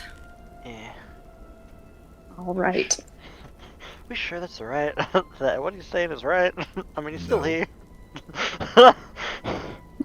Alright. It's worth a shot, at least, I feel like. Unless you're sacrificing yourself to the woods and now you're trapped forever. That's true. Maybe we let Zeke do it first. We should have brought a random person with us that none of us care about. Excuse me, sir. I'm Should've just tried to teasing, bring- fella. Bring Dion with us. I think Luke is a random person that we care about. Well, we'll have to see it when we try to get out. Before we can get out, we gotta find this tree still. Yeah, and then we can see if we can ascertain if that information is correct. Yes. We did learn that we should not call the tree a tree, though. Yeah, that would be foolish, because I don't know why anyone Yeah. would think that the tree is actually a tree. It's clearly like a guardian spirit based off of what we've been told. All right.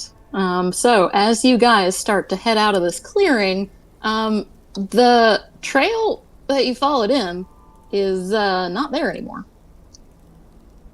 Oh, There's still a trail, but it's going in a different direction.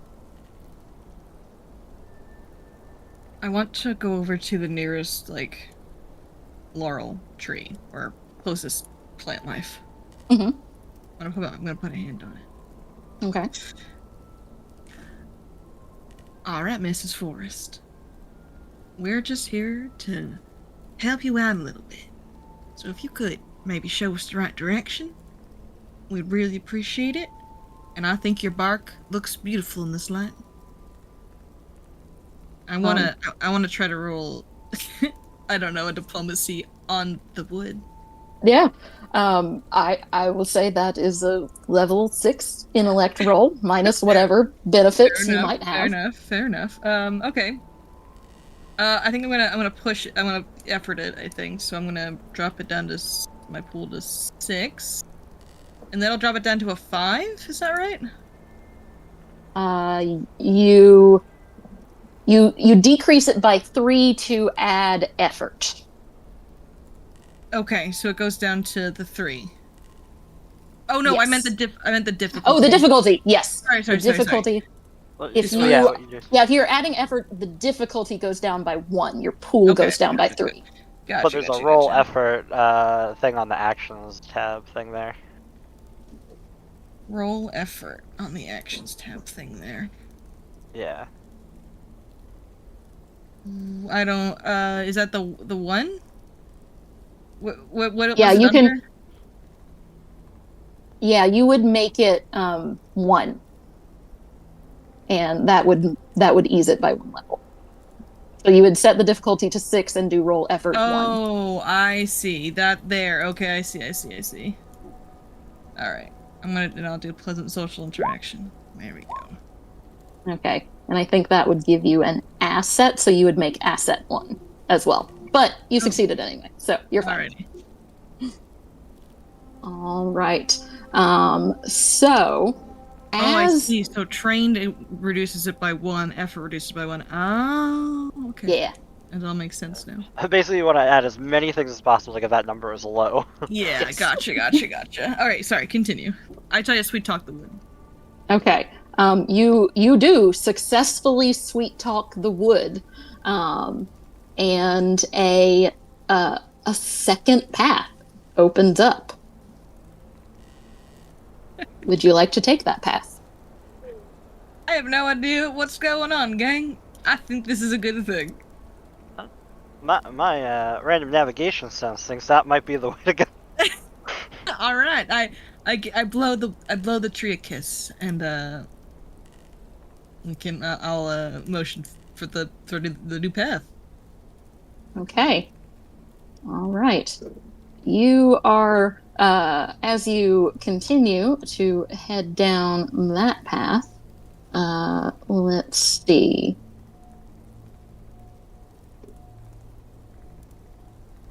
Let's have, who is it? Josephine who's trained in perception, and you're going in front anyway.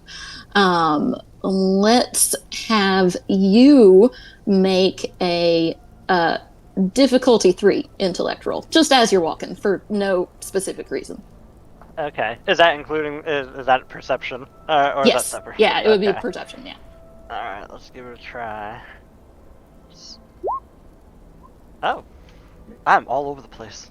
Oh yeah. Oh, and you get a minor effect. So not only do you see the hidden hole that you're about to step into, you see something glinting at the bottom of it.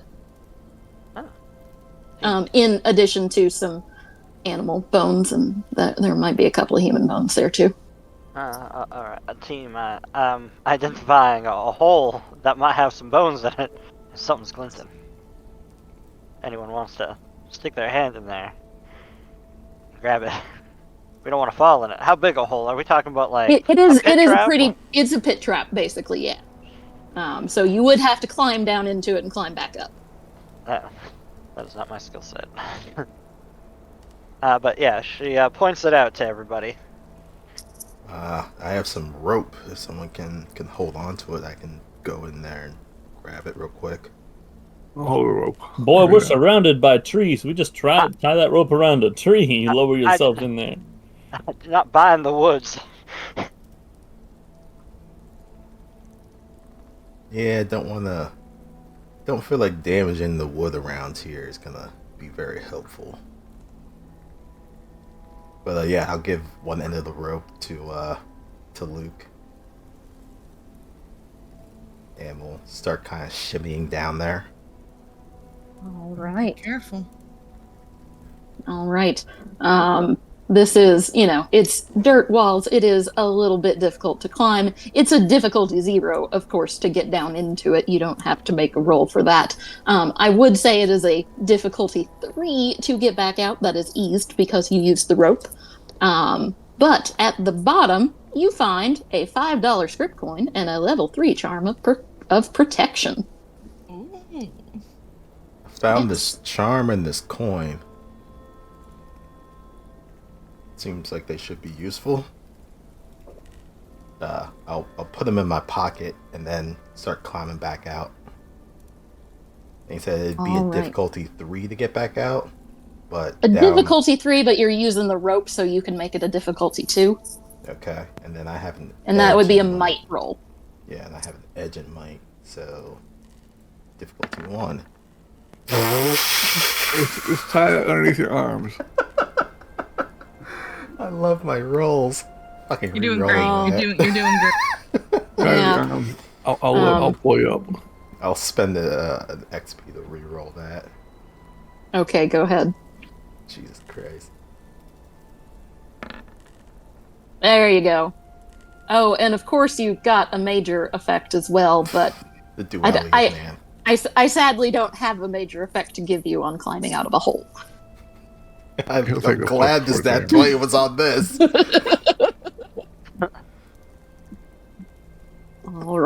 All right. So, do you guys continue on past the hole? Probably. Yeah. All right. Unless there's a bear down there. Yes. There's not a bear down there. Okay. Not yet. Not yet. There's not. All right. So you continue down this path, and you notice that the path seems to be curving. It is maybe spiraling. And maybe you might find something at the center of this spiral. Josephine, because you are in front and you are trained in perception, can you make me another perception roll for no specific reason? Okay, difficulty. We're gonna say this is it's actually not terribly difficult. We will say this is a difficulty 1.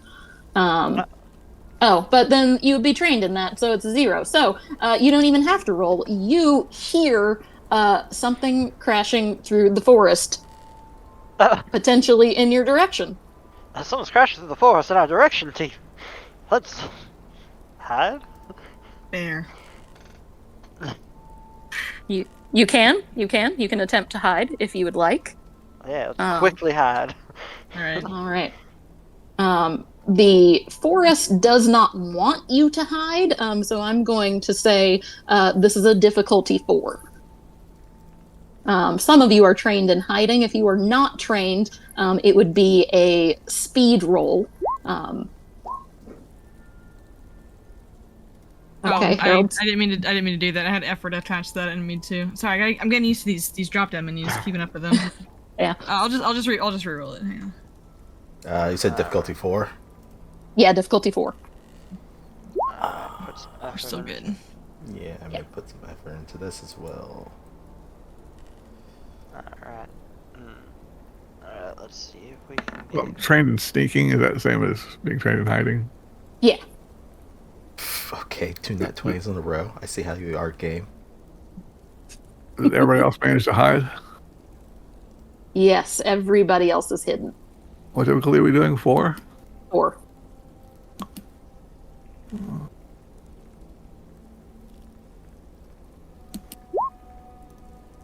Oh!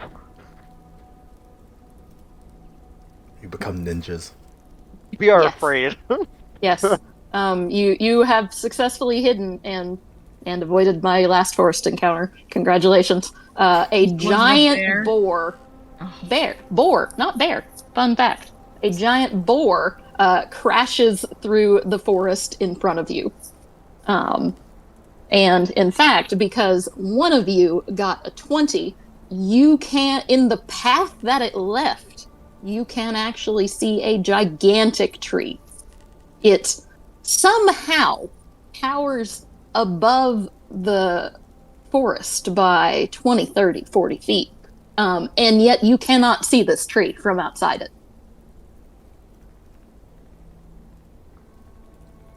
Well, that's With a weird. path with a boar made through the woods, from that path we can see the tree? Yeah.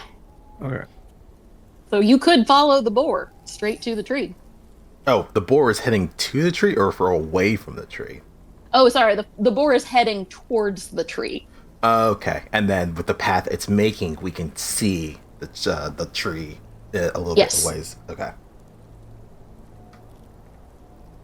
Guess we're gonna follow that pig. Yeah, Well, let's do it. I think that must be Jamie's pig, maybe? That's has grown powerful in these woods. It's definitely gotten its gains.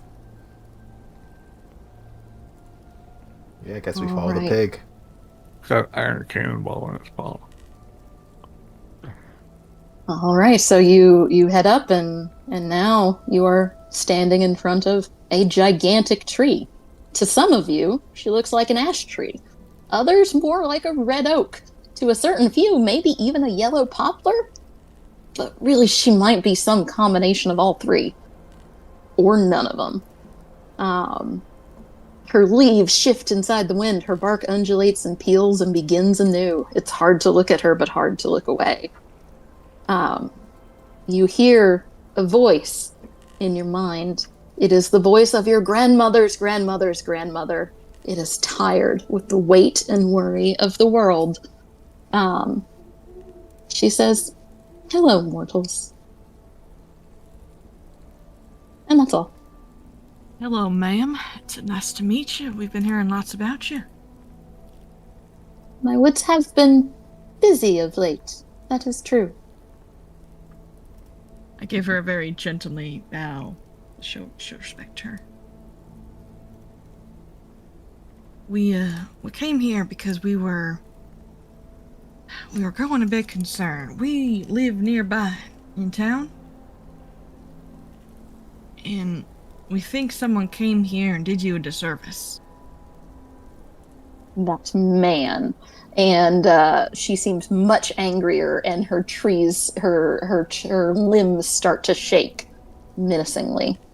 Yes. Said he would free me. But he lied. We spoke to him and we got his side of the story.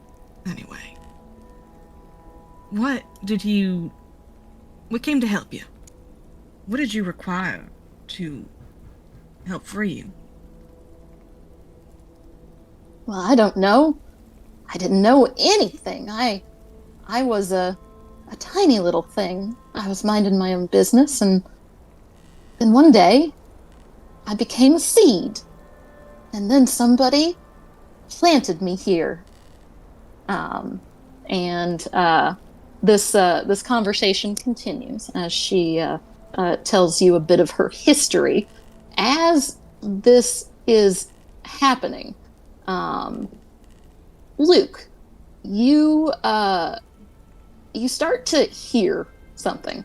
Only Luke is hearing this. It is a sound like an immeasurable number of dry, papery legs sliding through moist flesh. Let's see. I need you to make a level 5 intellect defense roll. Intellect defense roll. Level 5. All right. So, what do? You add? I haven't done adding from your pool thing yet. So roll. How do we do that now? So you would detract 3 points from your intellect, and then when you go to roll, you would say you would do difficulty level 5, and where it says roll F, you would put in 1. All right, let's do it. Oh, that's not good. You do have an XP, I think, that maybe you could use, or you can use some of your ciphers if they might help. I'm not sure what you have. I don't think my ciphers will help in this case.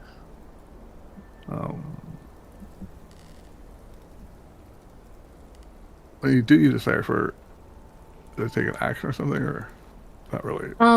It does, but as part of this, we're not really an initiative. It's all wibbly wobbly. You can,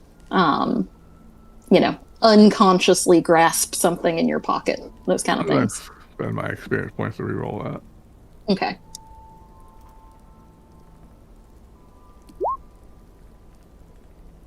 That's no good. Oof. Okay. All right, failure. All right. So a voice starts to talk over the sound, and it says, "Hello, Luke. Hello, old friend."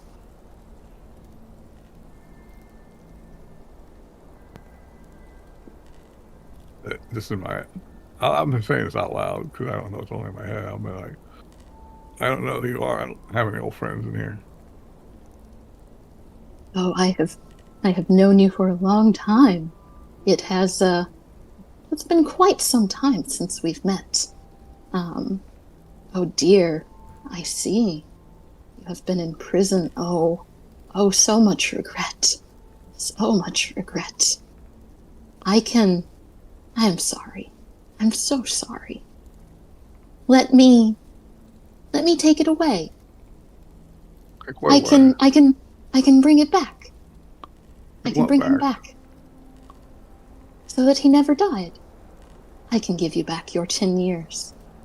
And this is something that you deeply desire. In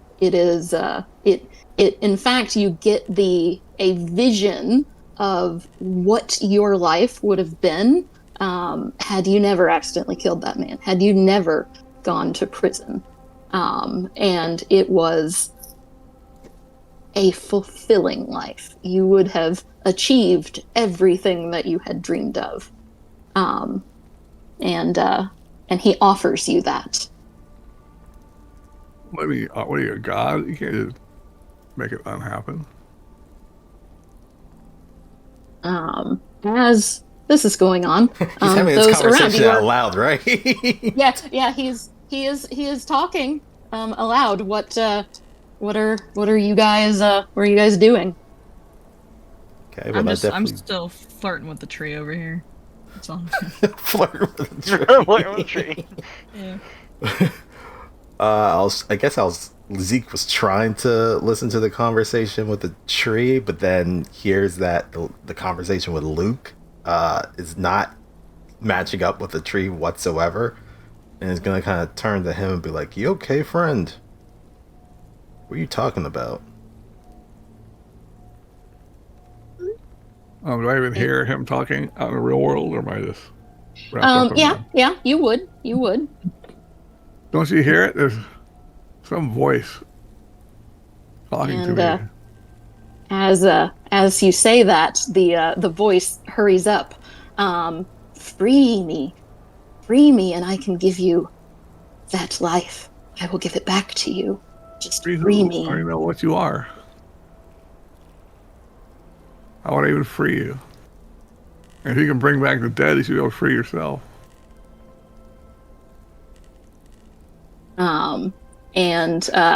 As look you at the tree and be like, "You talking to this guy?" And as people start taking notice of what you are doing, you take 5 points of intellect damage, and the voice disappears. The sound of its legs disappears. Okay.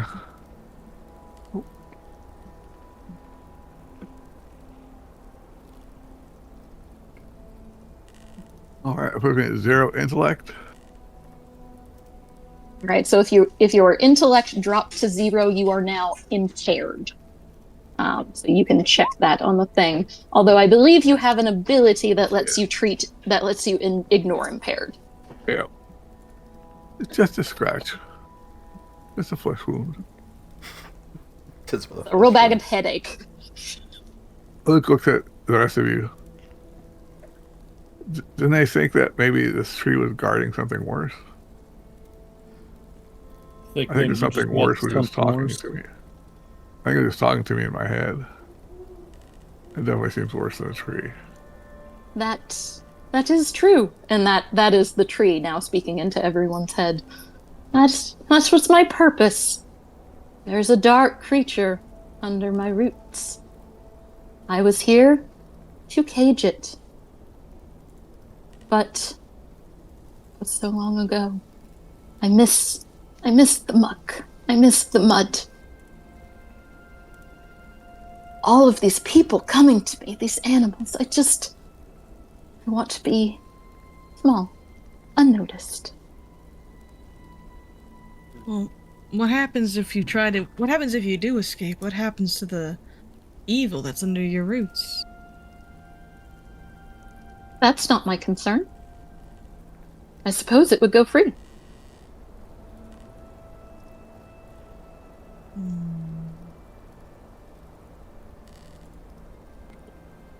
What is it you said you wanted again? You just wanted to be little again? Yes, I want to be a little small creature of the mud and the muck, as I was before. Before I was this thing that couldn't move. What if we took a seed of yours? Would that free you? I don't have seeds.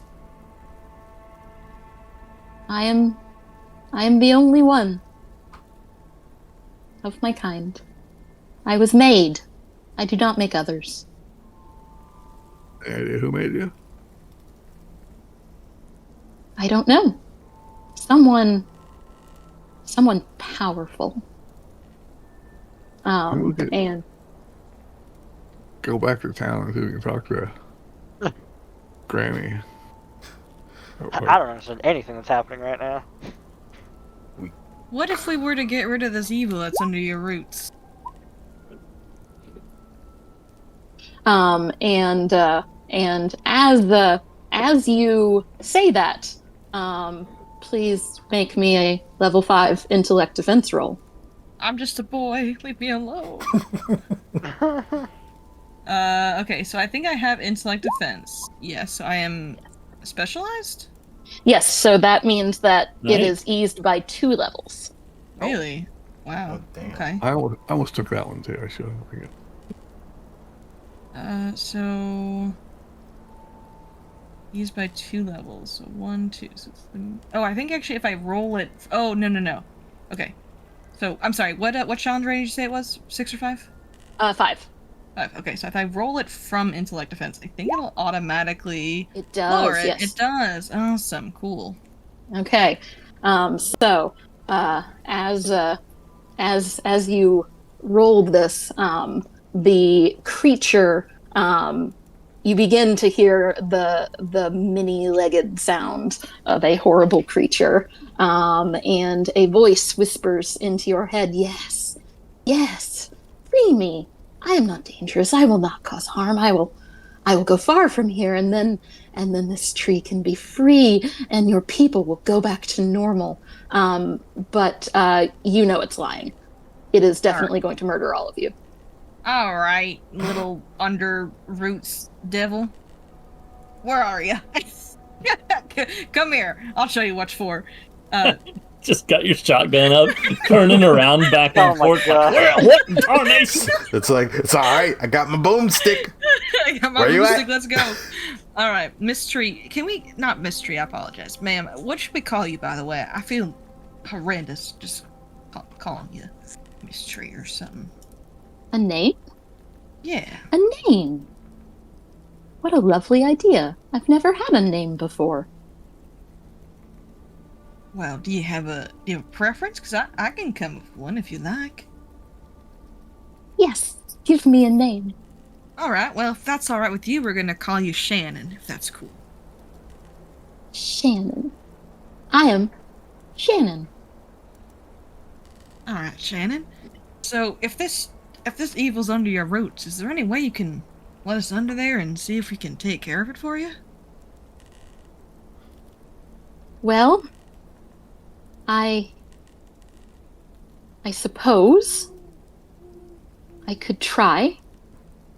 It is against my purpose, though. Hold on a second here. I'm looking at everybody besides Harold. Harold thinks he can fight a bear. Mm-hmm. Yeah. Is there? That's a kind of belief in oneself I don't want to follow into a fight an ancient evil. Into a dark tree to fight an ancient evil? Does sound. Is there a? It's like, I have something called using magic. Are we able to like it's like, oh, I know how to make binding circles or something like that. Is that something that works with the system? No, you don't really have spells or anything, or at least not at this point. Okay. If you any spells that you would have would be in your special abilities. Ah, gotcha. Yeah. Perfect. Ah, that's like the Jedi mind trick thing. Yeah, gotcha. Yeah. Feels like we are about to purge some evil spirits. I'm gonna fix this opossum bone that we done found to my hat, just in case. My point is that Harold thinks he can beat a bear, which we all know is impossible for him to beat a bear. And Harold wants to go underneath there and fight this thing. I think that's equally impossible. If it would be able to kill like that, they would never have gone through the process of putting this ancient guardian on it. Well, I This definitely is feel like we very need old. It is very, very dangerous.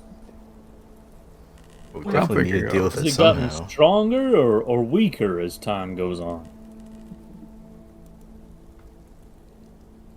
It is the Well- same as it ever was. These things do not change.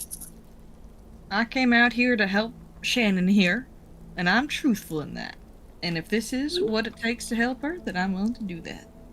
Well, how about, I mean, I understand as somebody who spent a lot of time being somewhere you don't want to be, Shannon has done her duty. She's been out here protecting for a long time. She deserves a break. But maybe we can go back and find somebody that knows what they're doing and they can prepare a replacement. They can Yes. stay out here and Now, be the Miss new guardian Ophelia, for a while. she If you could had find a said that- maker, perhaps they could make another. That might work. And then they could free me. Exactly. Who's your maker? They I- don't know. I don't know. Do any of Or us just- understand how magic works? Maybe one of us can think on this real hard. You were saying something, Luther? Miss Ophelia, she said that if we figure out what needs to happen, she can assemble some powerful witches to either fight this thing or do whatever needs done. She might be able to give us some assistance in this regard. That is, of course, if Shannon would guide us out of her thicket. Yeah. Kind of need the tree's understand. help to be able to leave this place. Sorry, Shannon's help. I need to get used to that. Okay. And as you are deciding this, let's see. The creature is going to reach out to as Josephine is the most magical one. The creature is going to reach out to Josephine, and she is sensing her desire for power to know more of magic than she currently does, and it says, I can give you all the power. I can show you things that these grannies would never teach you. And I would like you to make a level 5 intellect defense roll. Naturally. Alright, fair enough. We're gonna throw a little bit of effort into this one, I think. I can show you the world. Yes! Yeah, I know. Alright, let's see. What else do I got? I'm pretty sure I don't have anything else that's helpful for this, but we're gonna check. Is this where they got inspiration for the song? Yeah, alright, I think Back I in the just got what I mid-20s? got. Alright. Oh! Alright. Okay. Yeah. Nah, I serve the green. I ain't here for whatever you have. All right. And then the tree says, if you could do this for me, I could consult the forest and see if she will allow you to leave.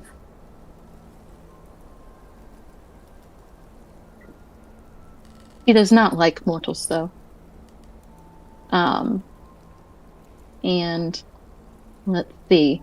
I want someone to essentially make one check encompassing this whole conversation to successfully persuade this tree that you are going to help her, and you are definitely not lying like the last douchebag she tried to help. We are most definitely not lying to this entity. Your task is eased by one. I'm going to say it's a level 4. I can do it if you'd like. I can be nice to Flirt her. with a tree. Yeah, I flirt with the tree. Alright, so I get 1 asset from this? Yes, you get 1 asset, and I believe since you are doing a pleasant social interaction, it is used as well. Yes. Alright. Yay!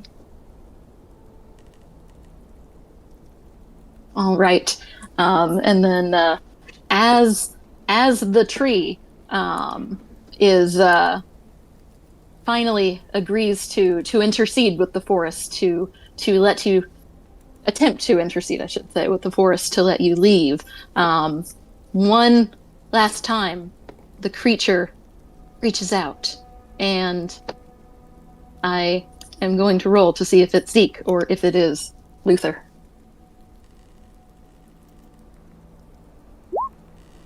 It is Luthier.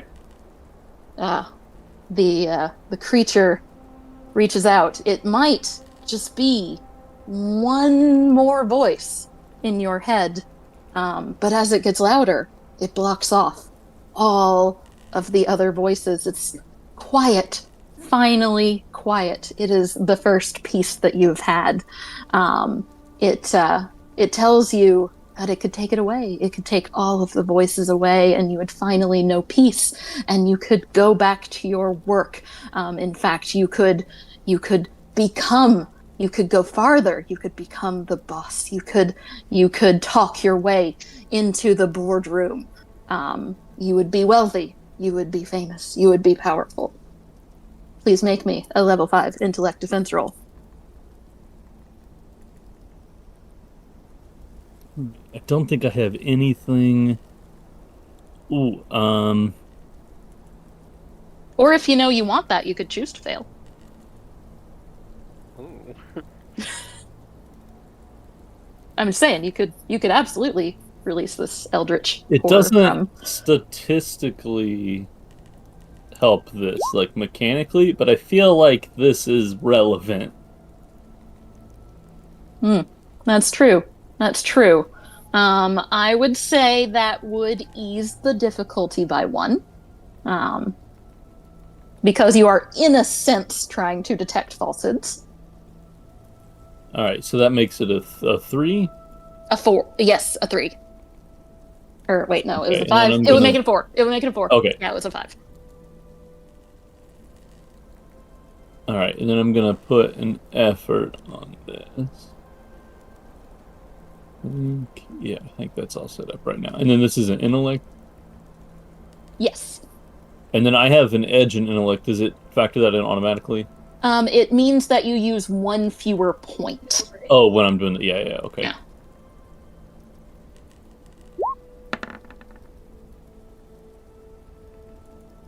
Yep, and it gives you that cost at the bottom. So yeah, you realize that indeed this creature is lying. It wants to murder you and everyone that you love. I think back at it and I'm like, you know, with just one extra voice in here, it's awful lonely. I'd like you to leave now. I'm trying to, you fool! No, I mean me. And it recedes. While that is happening, the tree has gone quiet for a moment. It had been kind of blowing through the woods, its branches moving as it speaks, and it stops moving for a moment, and then says, It's having its own "The hell?" telepathic conversation. Yes. She will allow you to leave if you are worthy. And as she says that, let's see, part of the forest where you came from starts to move and grow, and makes a basically makes a thing. It has 4 legs. There's no head that you can determine, and yet, despite that, it roars. It is a short distance away, and as it roars, I need everyone to make a level 4 intellect defense roll, and then after that, roll initiative. Oh God. I have no intellect pool left. I mean, I can't. Effort. It means that you can't add effort. That's all. What typically was it again? 4. 4. I'm so good at these saves. I'm a smart boy. My brain is so large. Your brain is a mental trap. What the another net? Okay. my brain is a labyrinth. It's a steel trap. All right. Okay, so everybody but Luke succeeded. And we have 1 nat 20. Let's see. Luke still has mental issues he's working on. Okay. Yeah, poor Zeke. Poor Zeke. All right. Let's see who. Oh no. Because you rolled the 20, Zeke, you did you spend any effort? You did. You can refund the effort that you spent. Oh, Nice. nice. That is your major effect. So you get back your 3 points. Let's see. Luke, you take 4 points of damage, and you will spend your next turn trembling in fear and unable to take an action.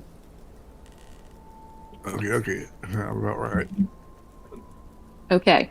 Now you guys can roll initiative.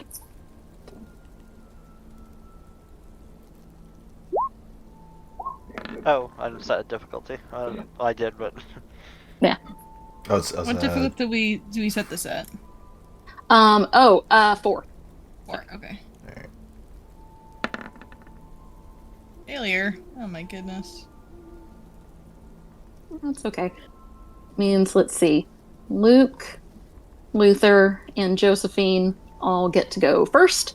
Harold and Zeke will go after the creature. It is currently a short distance away from you. So the way combat works, first, distances. There's no grid, there's no tokens. It is all theater of the mind. You are either in immediate distance, that means you can make melee attacks. You are short distance. You could make a ranged attack with a ranged weapon, but you would have to spend your action to move from short into immediate in order to make a melee attack. If you are a long distance away, basically that is the next step. You could use an action to move into a short distance away, or you could make a roll to move into immediate distance. Currently, everyone is a short distance away. It's likely not going to come up. It's not a big clearing. It is not more than 100 feet across. Then, as far as attacks and defense, only players make rolls. I don't make any rolls. You will roll to attack. If it attacks you, you will roll to defend. You don't roll for damage. You do a set amount of damage each time. And you can use special abilities, you can use ciphers, etc. All right. Josephine, Luther can go in any order. Luke, sadly, you cannot go this round. That's because Luke's remembering when he first got to prison, he'd get in a lot of fights, so he spent a lot of time in isolation. And one guard would just whisper to him all the time while he was in there terrible things. And I'm saying that, but with the papery monster voice over top of it, he's kind of freaking out. Yeah. let's see. And and we're a short distance away. We have to spend our action to get closer, right? Yes. Okay. Or let it come to us. Or let it come to you. Yeah. I would like to use my Shake the Bones ability. Ooh. Excellent.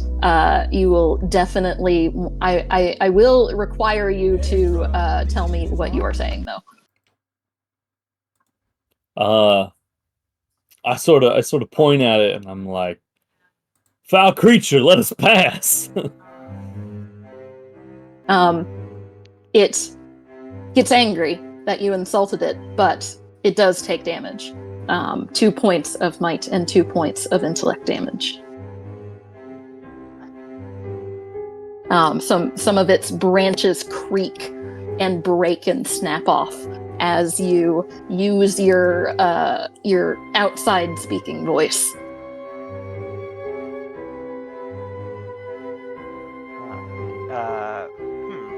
With the identifying plants and creatures, could I spend an action trying to, understand the creature, perhaps get an idea of what it can do and all that?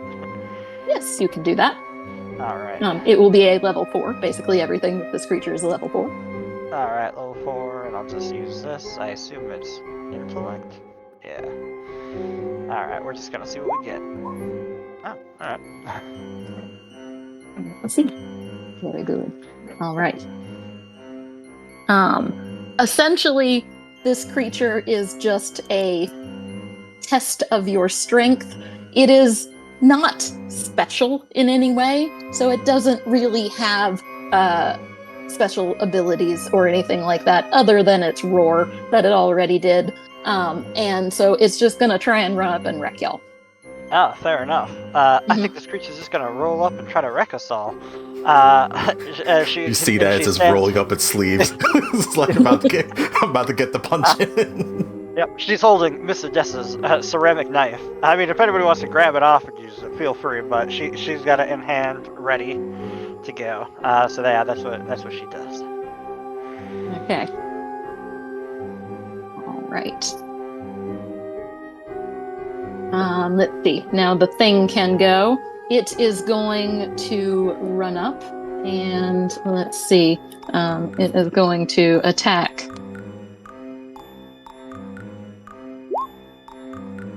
That would be Luke. Sorry.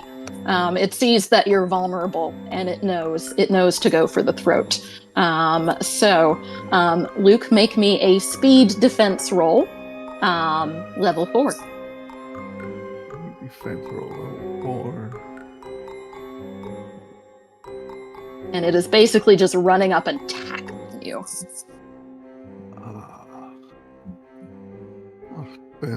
I'll put it on later, I guess. I'll spend an effort on that.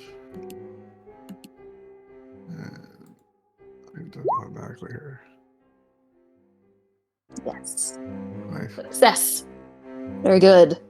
You dodge out of the way just in time as it lands right where you were standing.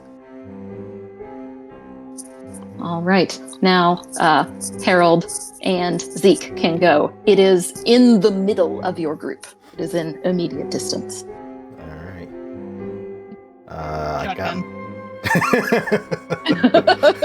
Shotgun to the face. Please do. Are you calling shotgun? You gonna ride this thing? Oh yeah. I mounted it. All right, shotgun. I've killed a bear before, so I mean this is not, okay. Shit.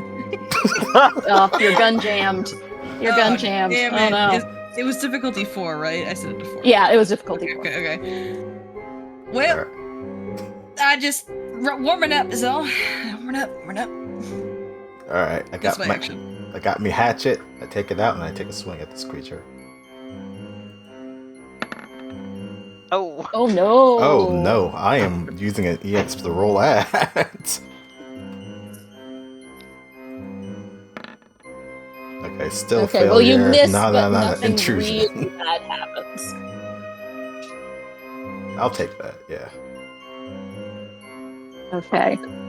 So now we don't roll again. So back to Luke, Luther, and Justine. stab. Stab with magic dagger. And it does some extra damage, right? Yeah, it's +3. Before you do that, if I go first, I can use my action to do this.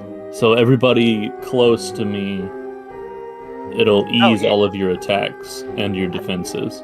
Alright, you do that, Bard.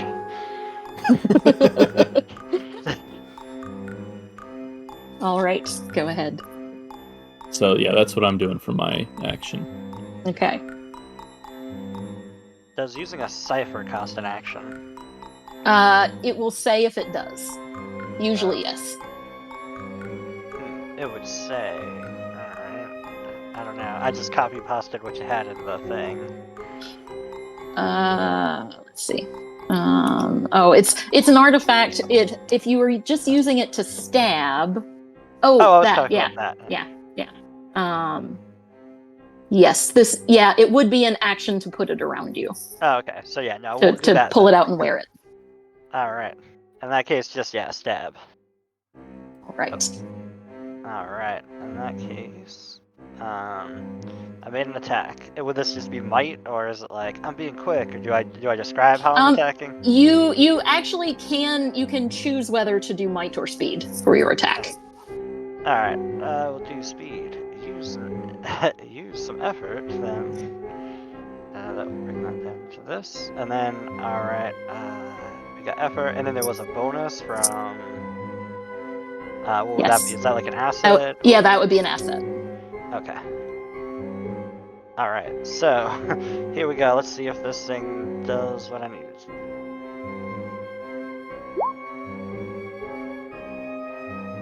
It does. 5 damage. Excellent. Alright, then I gotta roll this thing, I think.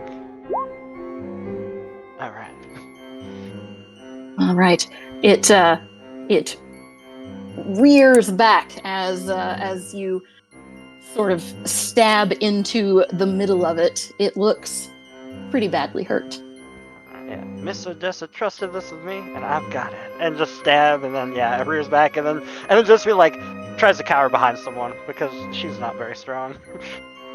Get behind me. I will protect you. I have a gun. Thank you. All right. And Luke, you're using your acidity bag? No, I'm not going to. I was just checking to see if All right. that was something that would take an action to use or not. It sounds like it would. Let's see. We'll put it on. Yeah. I'm just gonna punch it. Sounds good. You have big fists. Yes, I do. The encouragement that gives me a free. That means it is eased by 1 level.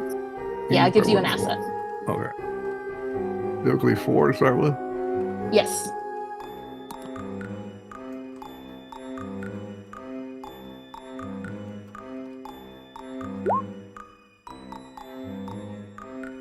Oh my goodness. So, you could take that 4 extra damage and finish it off. Yeah, I will do that. Okay, so you just pile driver it into the ground and it falls apart. I'll look at Harold and say, that's how you kill a bear. Oh! Oh, bird! All right. And as you do that, the forest seems to kind of open up, and you still can't see very far, but it looks like there is now a path leading in the direction of the town.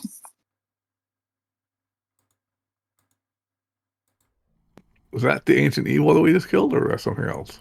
That was something else. That was like a test. A creature of the forest. Okay. Yeah, I guess it wanted us to prove ourselves. Doesn't want us cutting our way through, but it sure wants us to beat something up to get out. Alright, let's go, team.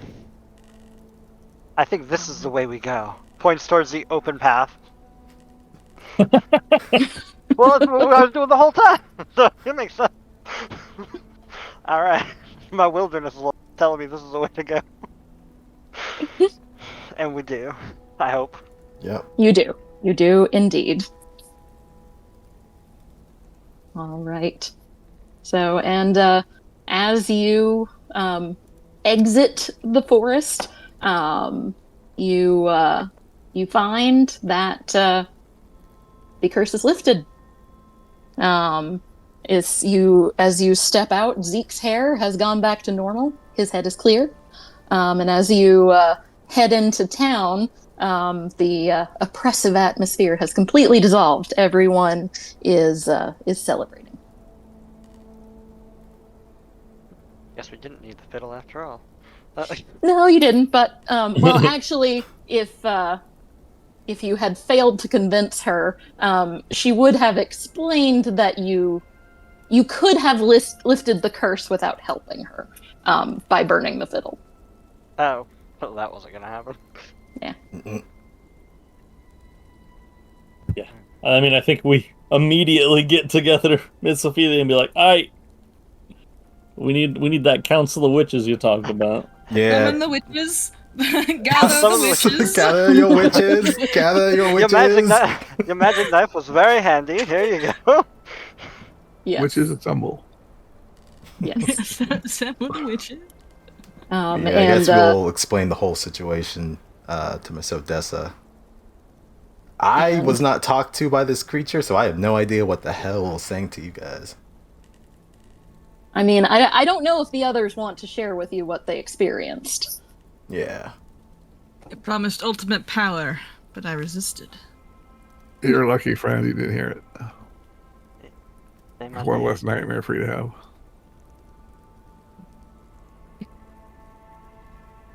All right. And further things are beyond the scope of this adventure. Congratulations, you lifted the curse in your town. Hell yeah. Yeah. Didn't even need to fight a bear. I'm glad I we mean, didn't have to fight The bear with was you. lucky. The bear got lucky. Yeah, bear was lucky. Just you wait.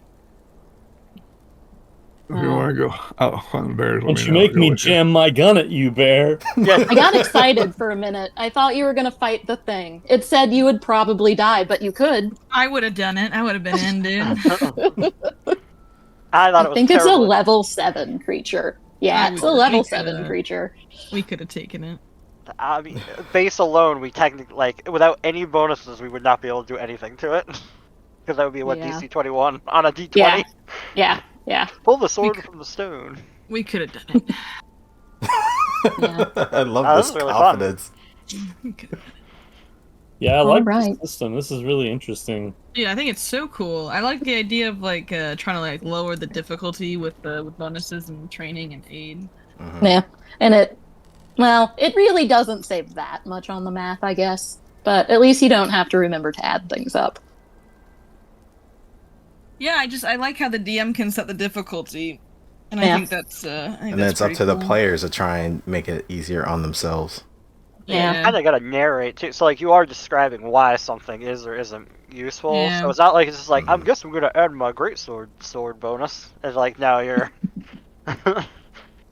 Yeah, it's like yeah, can this work? Yes.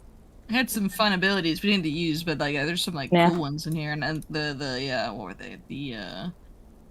The ciphers Yeah. also super cool. Oh, those are rad. I didn't get to use them, but I had one that like reduced all my damage and gave me more armor, and then like one that gave me damage bonuses. I was ready. Yeah. I was ready to brawl, dude. I was. Ready. I was if I'd had more time, I was gonna like go through each of the pre-gen characters and like switch out for things that might be more useful. But I did not. I have like the time. seeing them. I like seeing Yeah. them. It's so cool. I think Yeah. I picked a good preacher. Yes. I really liked my Yeah. guy. Yeah. Yeah. All right. Well, I'm That I'm was glad. super fun. Yeah, thank you. I'm Thank glad you for everyone running had and fun. showing us the Yeah. system. That's super cool. Yeah, Yeah. thank you. All right. I was low-key, Yeah, I thank was you for low-key running. looking at like other versions of the system. There's so Mhm. many. There are a ton. Yeah. Yeah, it's being used for a lot of different games. Yeah. What it's system cool. is it? Cipher system. Cipher. Yeah. Okay. The main game that uses it is Numenera. That's the Yeah. one most people have heard of. Yeah, It's always yeah, it's that's always more of a on, s- Humble Bundle. yeah, that's more of a sci-fi setting though. Yeah. Like a Futuristic fantasy sci-fi. sci-fi. I think it's Yeah, sci fantasy. fantasy. Yeah. Yeah. But Yeah, a number of other different games use that system and kind of tweak it around. All right. Well, thank you for running. Yeah. It was fun. All right. I'm glad everyone had fun. Have a good rest of your day. You Yeah. too. Bye, everyone. Thank Bye. you. And thanks Later. everyone for watching. Bye. Actually, yeah. hold on a second. I think what else is right now they're doing Transformers. I don't know if anyone's streaming that. No, But they're no but they're in one's- Discord. And then I don't think there's really anything else for the rest of the day. I don't think Kingmaker is part of the con, but I know No. Not Kingmaker's going. technically, but Yeah, But we I know are you- playing. Yeah, but guys are playing later tonight. You're Yeah. crazy. Maybe we'll get I'll to level see- 2. I'll catch you guys later. Enjoy your I day. hope. You guys are still level 1? Yeah. We're still level 1. Oh, that's Oh, hilarious. damn. What are we in Well, Skyhaven 3? Our last session. We're level died, 3 like- in Skyhaven, and we started like after you guys. Well, Boundary Crash also died on said- our last session. Yeah, and Yeah. then Crash said that he was specifically making us level slowly because it's like a Yeah. 3-year campaign. So Yeah. Kind of pace it out we a have to little get bit. bit. more XP before He we wants can you to level. suffer. See you December. All right, catch you guys later. Enjoy your rest of All your right. day. Yep. Bye. See ya. All right. All right. Thanks everyone for watching, Bye. and catch you later.